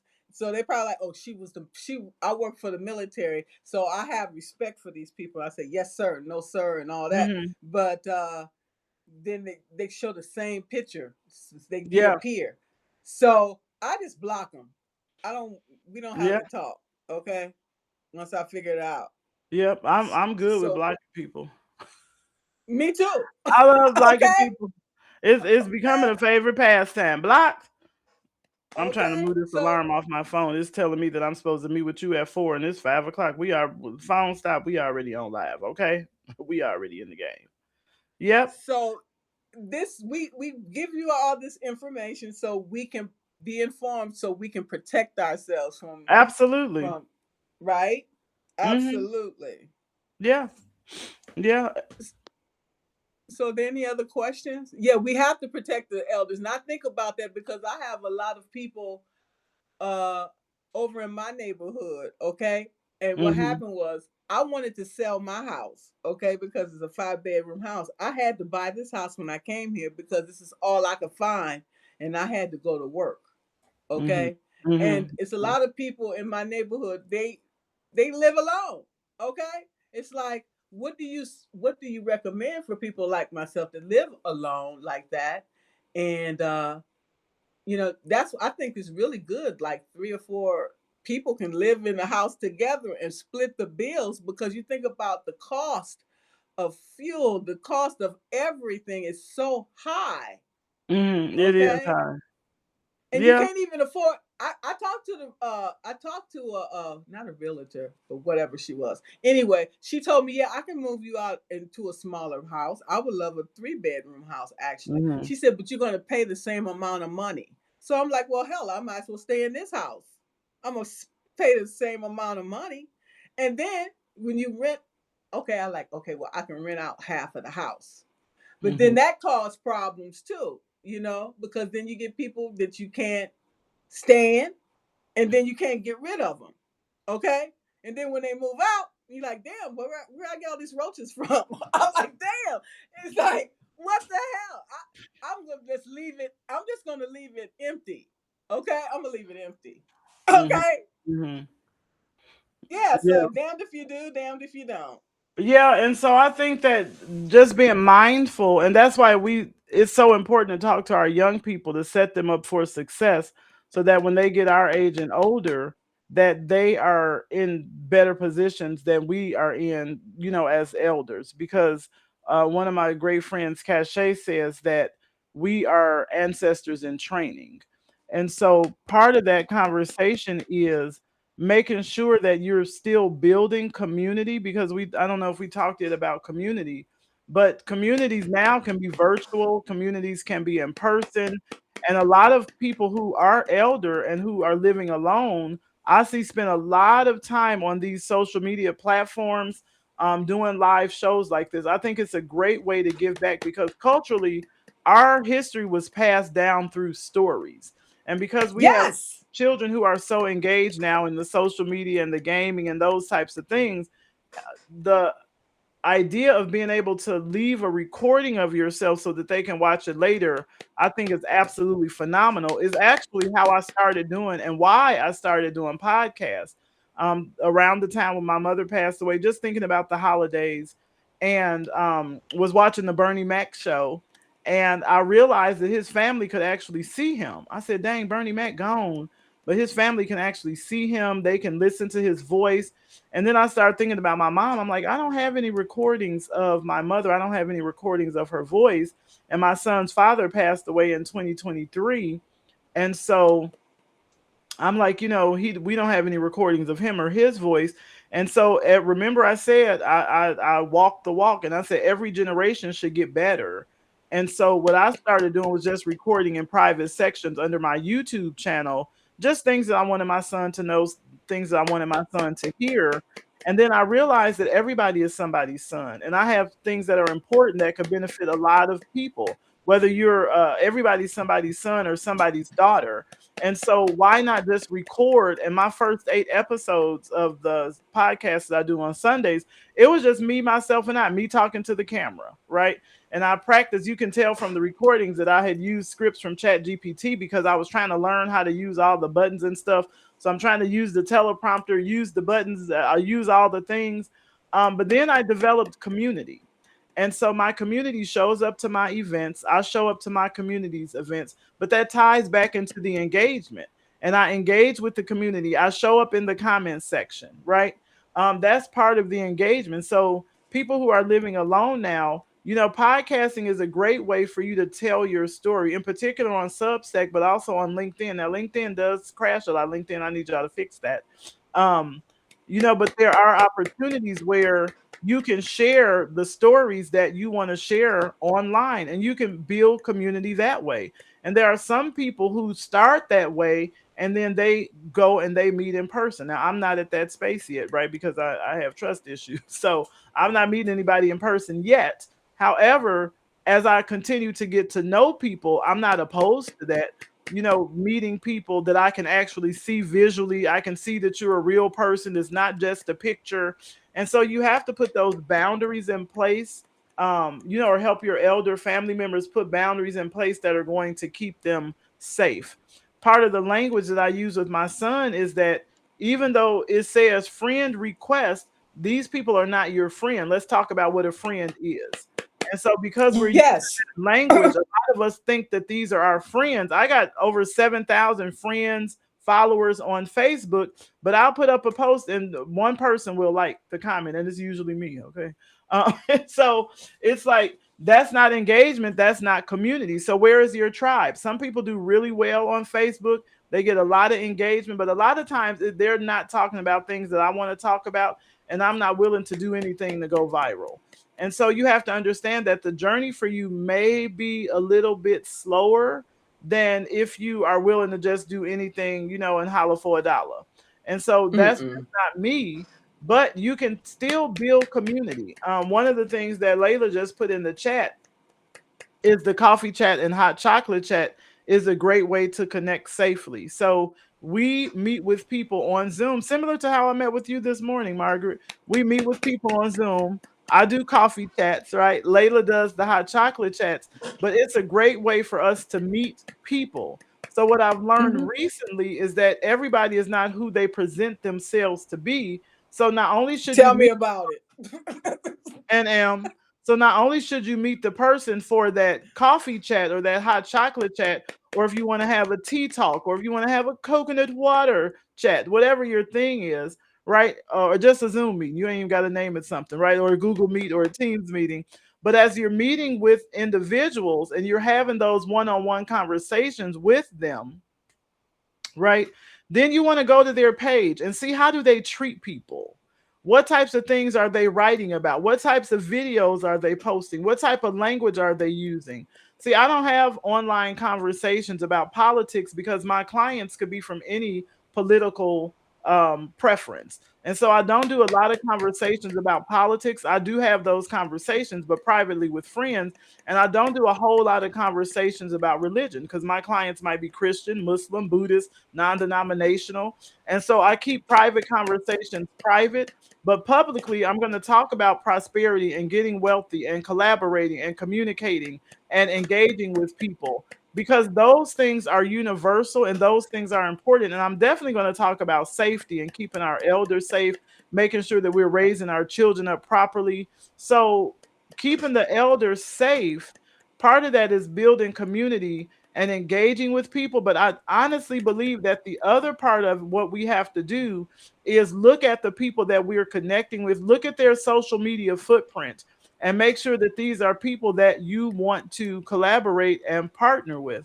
And I love that Layla says she's got to go buy some milk for her next hot chocolate chat. She uses actual chocolate bars, make Okay. chocolate. Me, I use Folgers, and then I'll use sometimes like a protein shake with the IQ Joe coffee packet if I'm on the run. But then like Lynetta's asking if she likes the little marshmallows or the big ones. It's so funny because I just ate two gigantic marshmallows this morning. I cooked breakfast and then still ate the marshmallows. And so you just got to, have fun with life, set boundaries, understand that you have a right to be wealthy and prosperous. Make sure that you're passing down prosperity to your family members.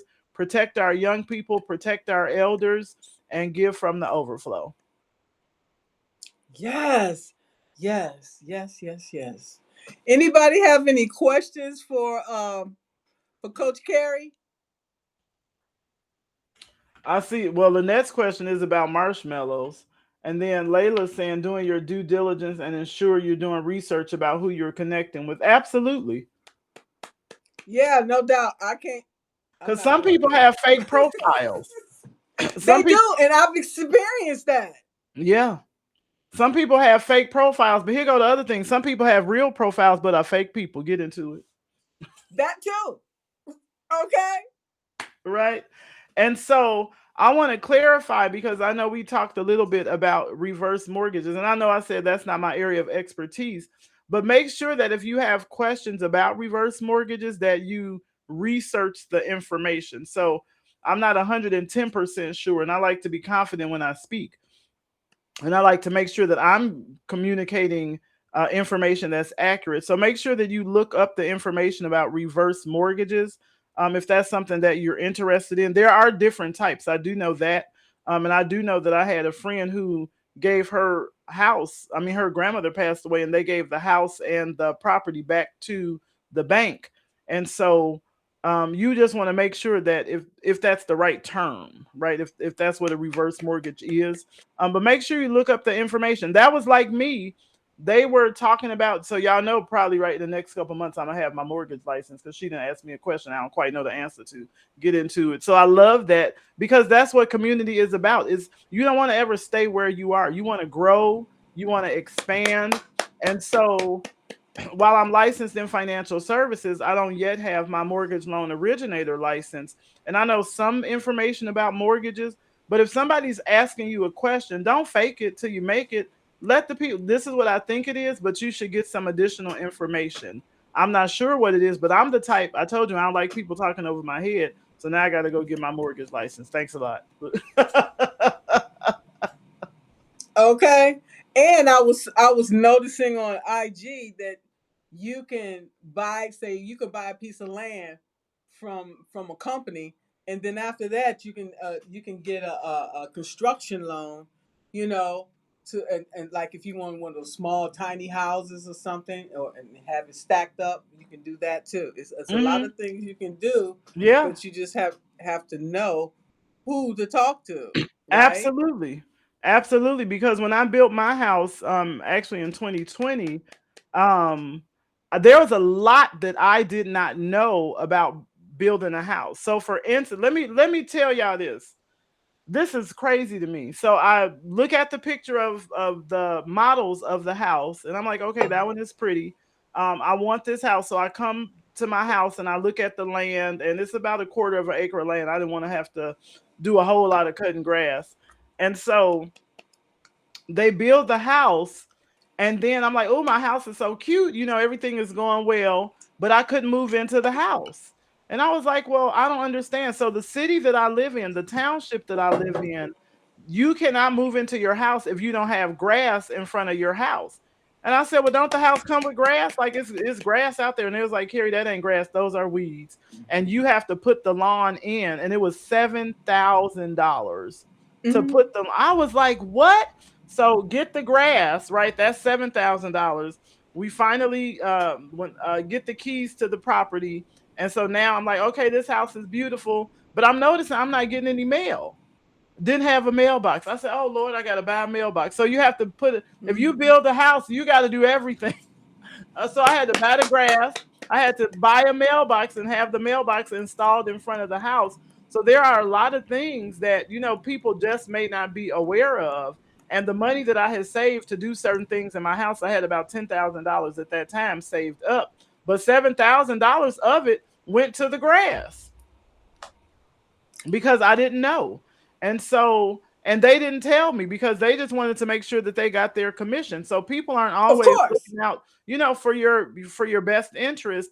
And no fault of anybody's, I just didn't do the research. But I didn't, I lived in houses all my life growing up. We always had grass. I didn't know that somebody bought the grass and put the grass there. I thought it was of God. Look, I thought the universe put the Okay. grass there. They was like, no, that's 7,000. So I looked Yeah, because around and like to, you yeah, got to but put in I couldn't even move topsoil in. and all that. Yeah, Yeah, it's expensive. it Yeah, is worth it, but it expensive. And is. so you want to be able to plan for those events in your life, right? Lynette said her parents built 3 houses and they're still learning. Absolutely. It's an ongoing journey, right? It's an ongoing journey. But there are licenses that are available that can help you with the journey. Like I didn't understand my retirement. I didn't understand why I couldn't get my money. I didn't understand why my son couldn't be married in order for him to be my beneficiary and actually receive the money. Well, he could be my beneficiary, but he couldn't receive the money if he was married. all of those types of things. I said, I don't like all of this. Sounds like you all may as well be speaking in Chinese, Japanese, and hieroglyphics. I don't know what y'all talking about. And that's why I went to go and get licensed so that I could have those conversations. It never occurred to me until this conversation. So thank you for being a blessing to me, because it didn't occur to me to go get my mortgage license also. And so now that's something that is on my radar. Now, my business partner has a mortgage license, but I don't. And so it's important to go and, for me, listen, go get all the licenses. And so now that's something that's on my radar. So hopefully next time we talk, give me 6 months. Okay, it's in the bag. I passed every single test I took the first time that I took it. And so to get my securities license, I think it was 4 exams that I had to take in order to be considered a registered representative. So you want to make sure that you get those licenses, if you want to understand the conversation, and you make sure that you prepare yourself. And if you don't want to get the licenses, that's fine. Talk to somebody that has done the work to get the licenses, so that you are having informed, intelligent conversations so that you can make informed decisions. Because a lot of us are just guessing, and you don't have to guess when somebody knows. And another thing people need to take in consideration, being a woman and a minority, you can get certain tax write-offs through the state. Okay, Hmm. you should be able to get that too. You have your own woman-owned business, you can get these contracts, and you get certain advantages, discounts, and stuff like that. You know about that, right? Absolutely. And so that was one of the things I talked about earlier, but I'm gonna have to interject, Miss Margaret. So remember, I talked about speaking life over yourself.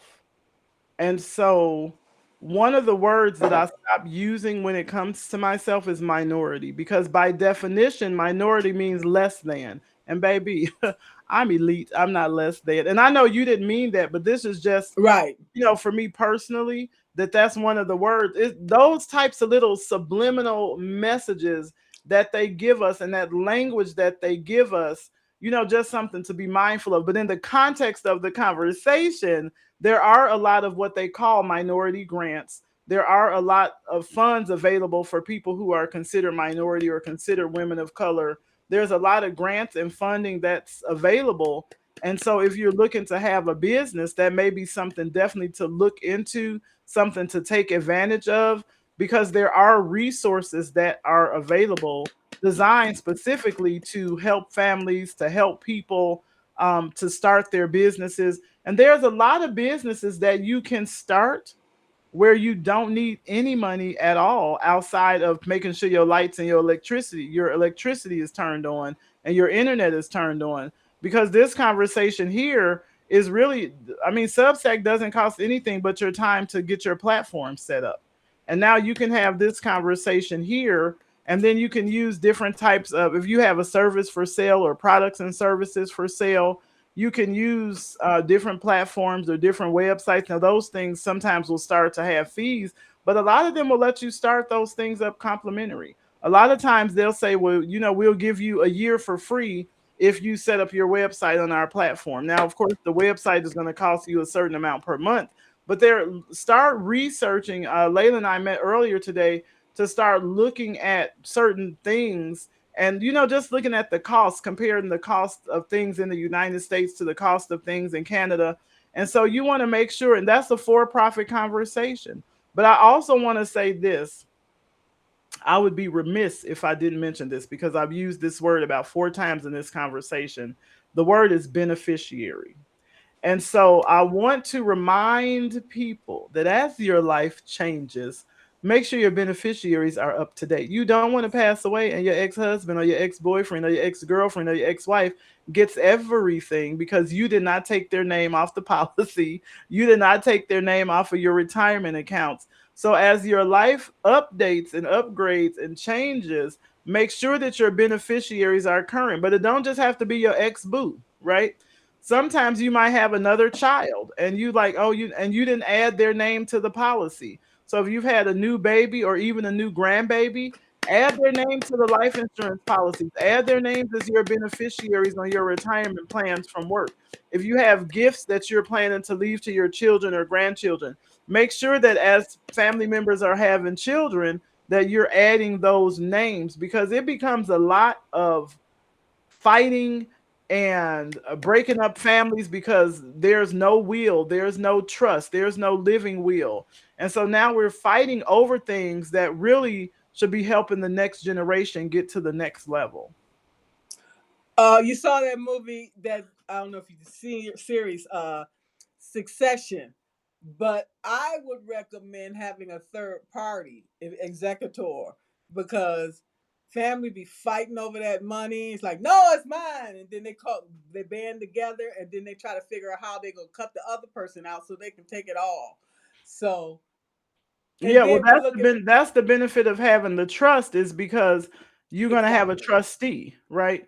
And so with the right. trust, you're going to have a trustee. You can also have give someone power of attorney. I see Lynette talked about the attorneys getting that money. Her brother is a lawyer, and so you can have a power of attorney. You can have a trustee. You can have somebody who's an investment advisor. That means they have the license. Okay, they have a Series 65 license in the United States of America, but an investment advisor has a fiduciary responsibility to do what's in your best interest. So do attorneys, so do executors, so do trustees.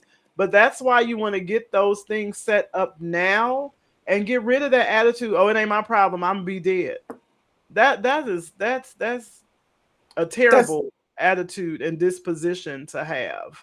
And so it your is. altitude in life is really determined by your attitude about you, your attitude about others, the way that you show up on live events, the way that you show up in the comments, the way that you show up, all of that matters. And so you want to make sure that you're just showing up as your best self. And so the more educated you are, the more you take advantage of opportunities to learn. And it doesn't have to be formal education, it might be licenses, it might be certificates, it might be things that you need just to advance yourself personally or professionally. But keep learning and keep growing so that you are able to, live life on your own terms. Lynette says that's why you want a will, so the attorneys don't get all the money because parties are fighting over the non-will or a will that was not updated. And I'm glad you mentioned updating the will. Just like with your beneficiaries, you need to make sure you update your will because things change. But understand the power of having your beneficiaries on your financial account. And so let's say you have a Roth IRA, or you have a 401k, or you have an individual, a TOD, a transfer on death account, and you have your beneficiary on that account. Let's say it's John Smith. But in your will, you say, well, you know what? I want everything to go to Robert Smith. Well, the will does not supersede what is in your beneficiaries on that financial account.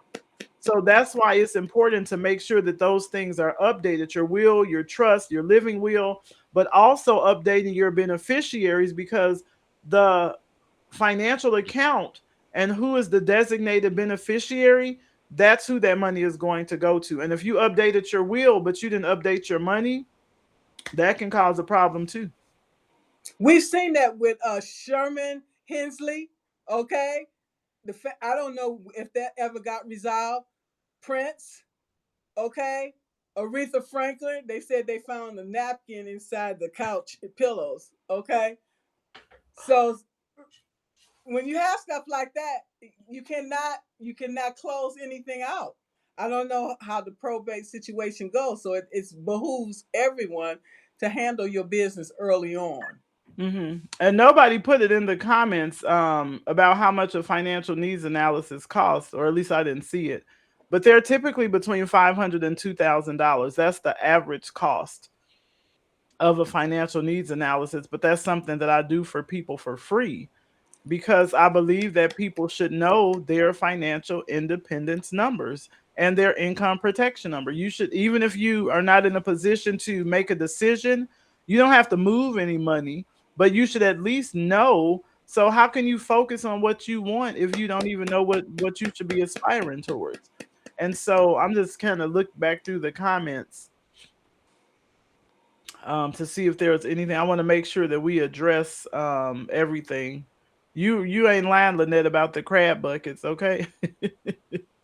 People trying to pull you down, hold you down, keep you back. Definitely. Okay, rest is resistance. Let me highlight that. Can I copy on here? Because I'm definitely going to, I love reading books. I'm going to put that in my browser so I can read that. Oh, Coach Carrie, if you can send me those books, and I would like to put that in there for reference, so people can Yeah, the books that you absolutely. talked about. Yeah, Hmm. knowledge is power, and then Yep. even Hey, more so Millie when we use it. Jones. I want to make sure we say hi to Millie. I want to make sure we Yeah. say hi to Joe. Hi. So glad that you are a part of the conversation. Hi, Delai.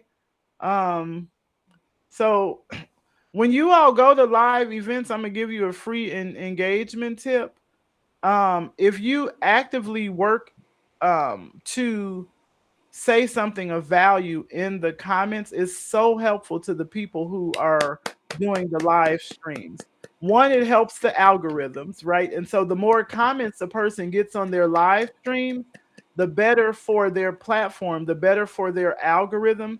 And people are on here giving of themselves complimentary. So make sure that you all leave comments on the platform. Even and it really should be about three or more comments. Hi, Dr. Agu. But make sure that when you come to somebody's live, just for the engagement component, make sure that you leave comments. One, because when we see your name in the comments and we see that you actively engage, that's somebody that I'm likely going to reach out to. Maybe we'll Yeah. have a coffee chat. Maybe we'll have a hot chocolate chat. Maybe you'll end up being on the live stream.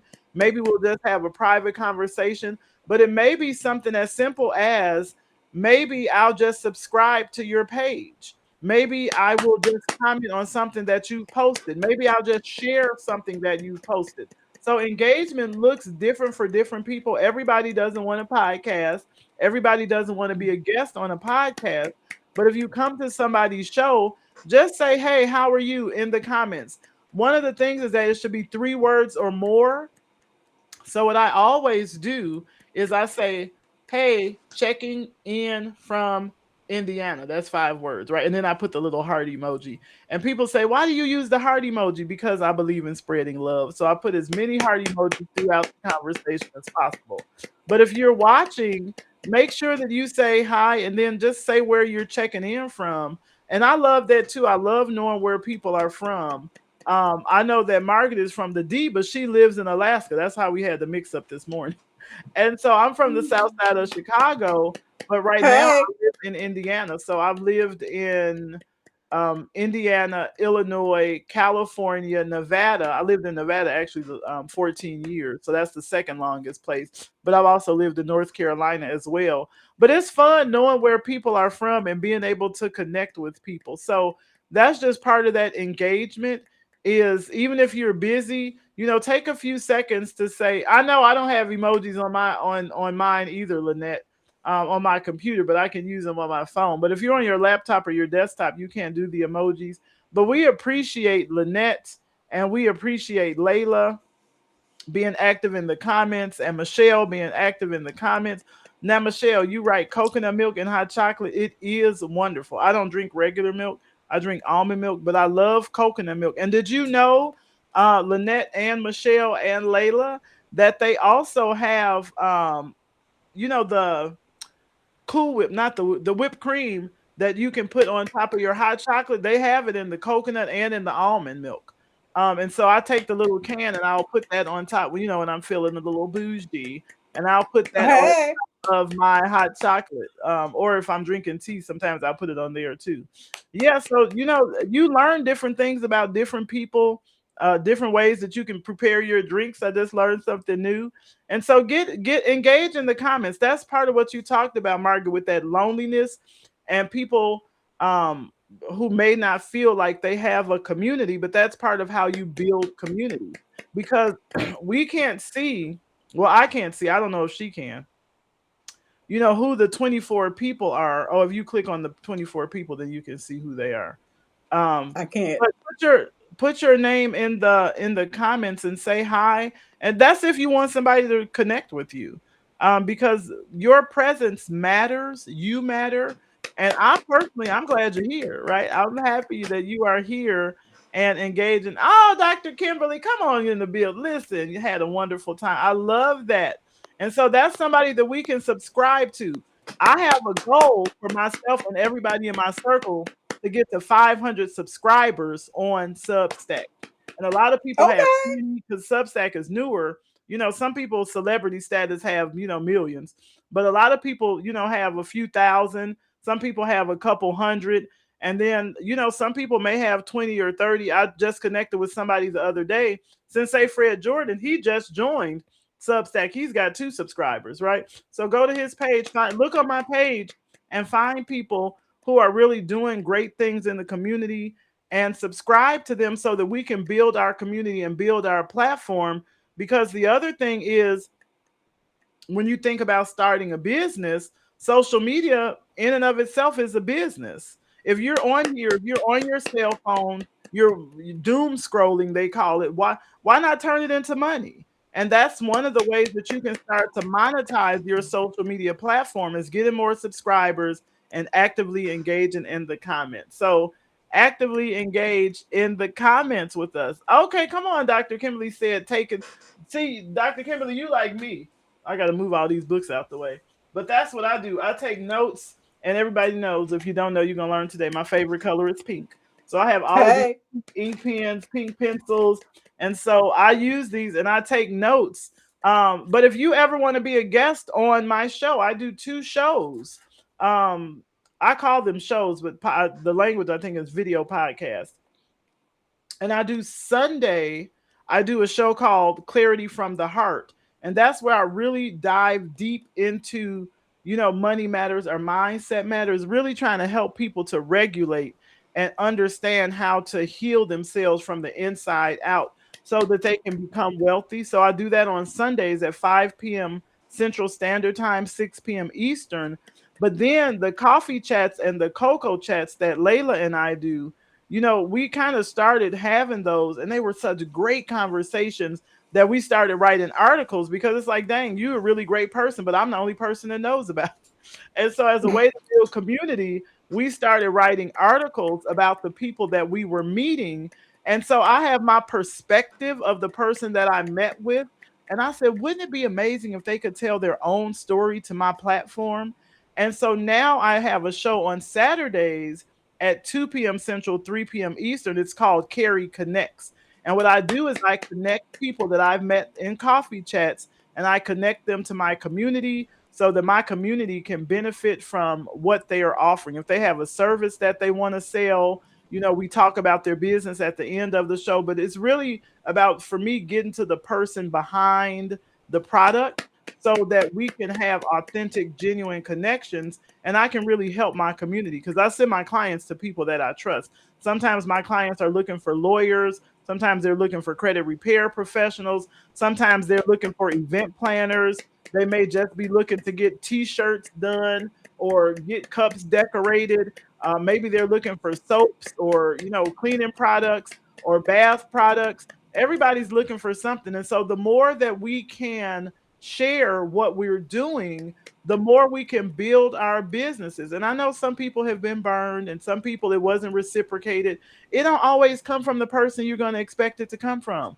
The universe can have it come from anybody, from anywhere at any time. So just because Margaret has me on her podcast, that doesn't necessarily mean that I have to, oh, now I got to have Margaret on my podcast, even though I want her on there. Okay. But what that means is, because my audience has now seen Margaret, maybe some of the people that I trust in my circle who have podcasts, that's how I pay it forward. She might get 4 or 5 invitations just from having this conversation with me. And so I might Likewise. get invitations just from having conversations with her. And so that's really what community is about, is providing people with opportunities that they may not have otherwise gotten.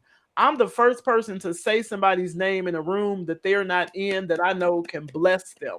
And so I'm going to tell people about Margaret and tell them about the opportunity to have such an amazing conversation with somebody that's so authentic, somebody that's real, somebody that's in Alaska, right? And so I'm trying to go visit Alaska. I said I have never taken a cruise for personal reasons, but I said if I were ever going to take a cruise, I would take a cruise through Alaska. I think the Alaskan cruise, from the pictures, is absolutely beautiful.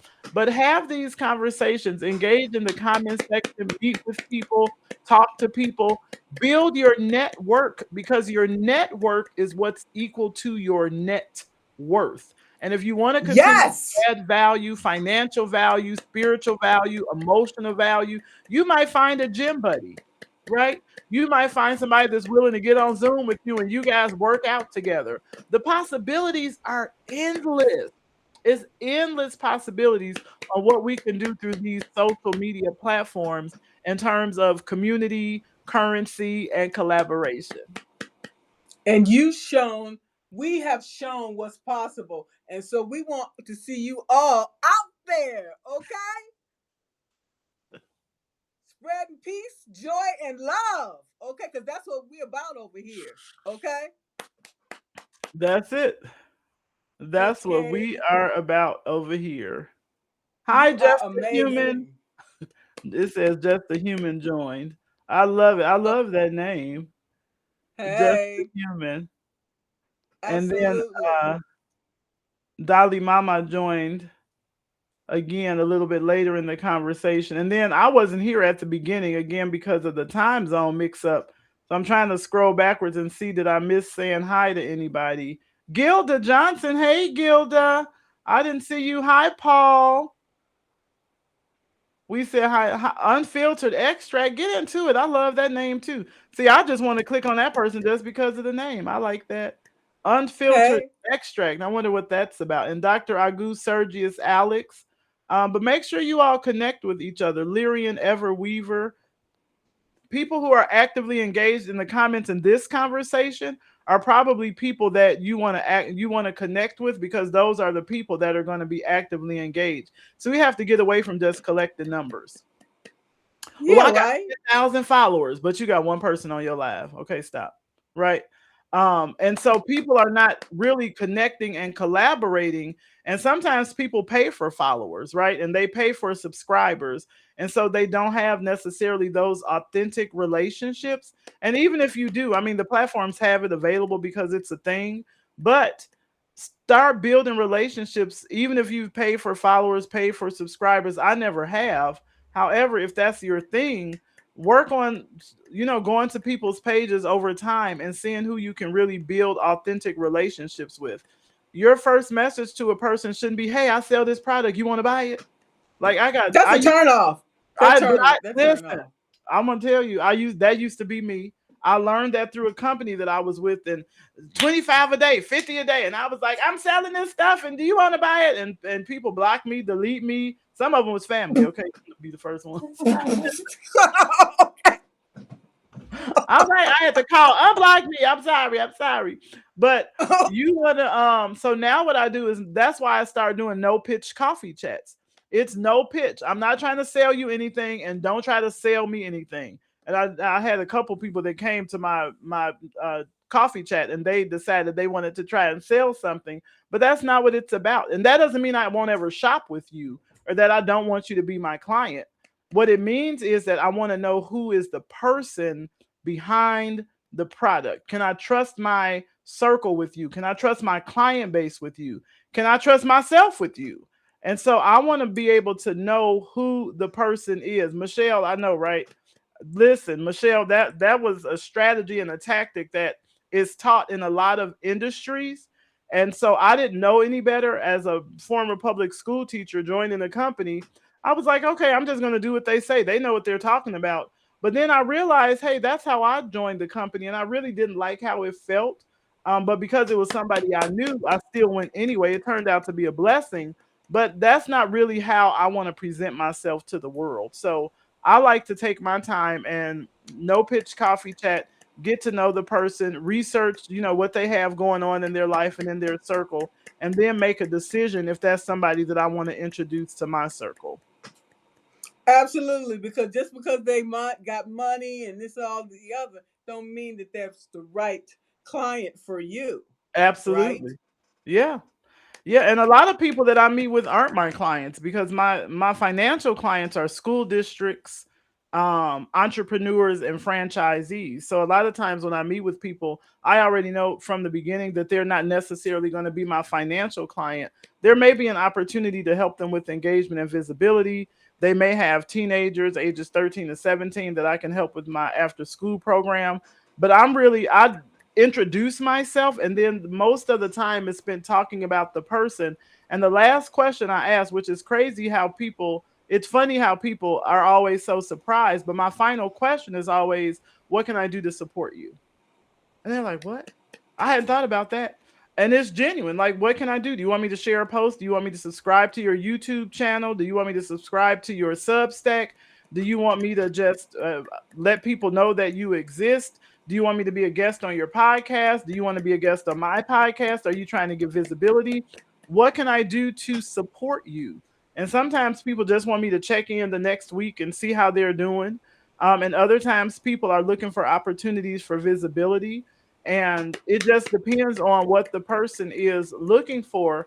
Different people want different types of support. But when you think about the world, and I'll kind of wrap up with this.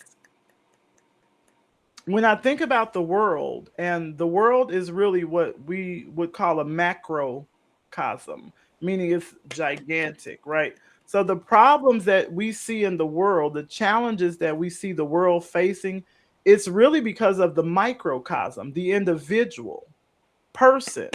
So an individual person has a problem.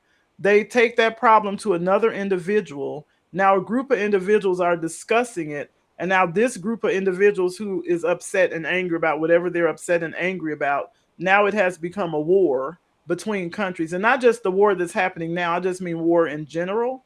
And so it's because people have internal conflict is the point that I want to make. And so when we resolve our internal conflict, then what we're not fighting. We're not fighting anymore when we resolve our internal conflict. So the problem that we see in the macrocosm, break it down. Like it's really an individual thing. And either you're a part of the solution or you're a part of the problem. And so the sooner you get your mindset together, the better off I think we can all work together and just make the world a better place, regardless of our ethnicity, regardless of our background, regardless of our income levels. There's enough money because money is just energy. There's enough of it to go around for all of us to be prosperous.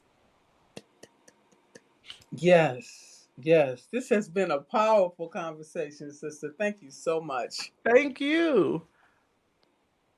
Yes. So, I want to thank you again, and I will definitely reach out to you again and see how we can continue to work together and support each other, sister. Absolutely. I look forward to it. And if you have a business, put it in the comment section because one of the things that we talked about doing was building a directory. It's a free directory. So if you have a business, put it together so we can add you into the directory so people can know about your services. Absolutely. So if somebody do accounting or whatever, we can say, reach out to Lynette. She got you covered. Mhm. Knowledge is power. And when we utilize that knowledge, we can Yeah, achieve great things in life. that's right. Absolutely. Applied knowledge is definitely one of the most powerful resources we have. Absolutely. We're all resourceful. Yes, we are. Yes, we are. Well, I've had fun. I appreciate you giving me the opportunity to be a guest on your platform. Absolutely. And I look forward to the next time we connect. Me too. It was truly a blessing. Thank you Thank so much. you. Thank you all. All right. Bye bye. Bye Bye. bye.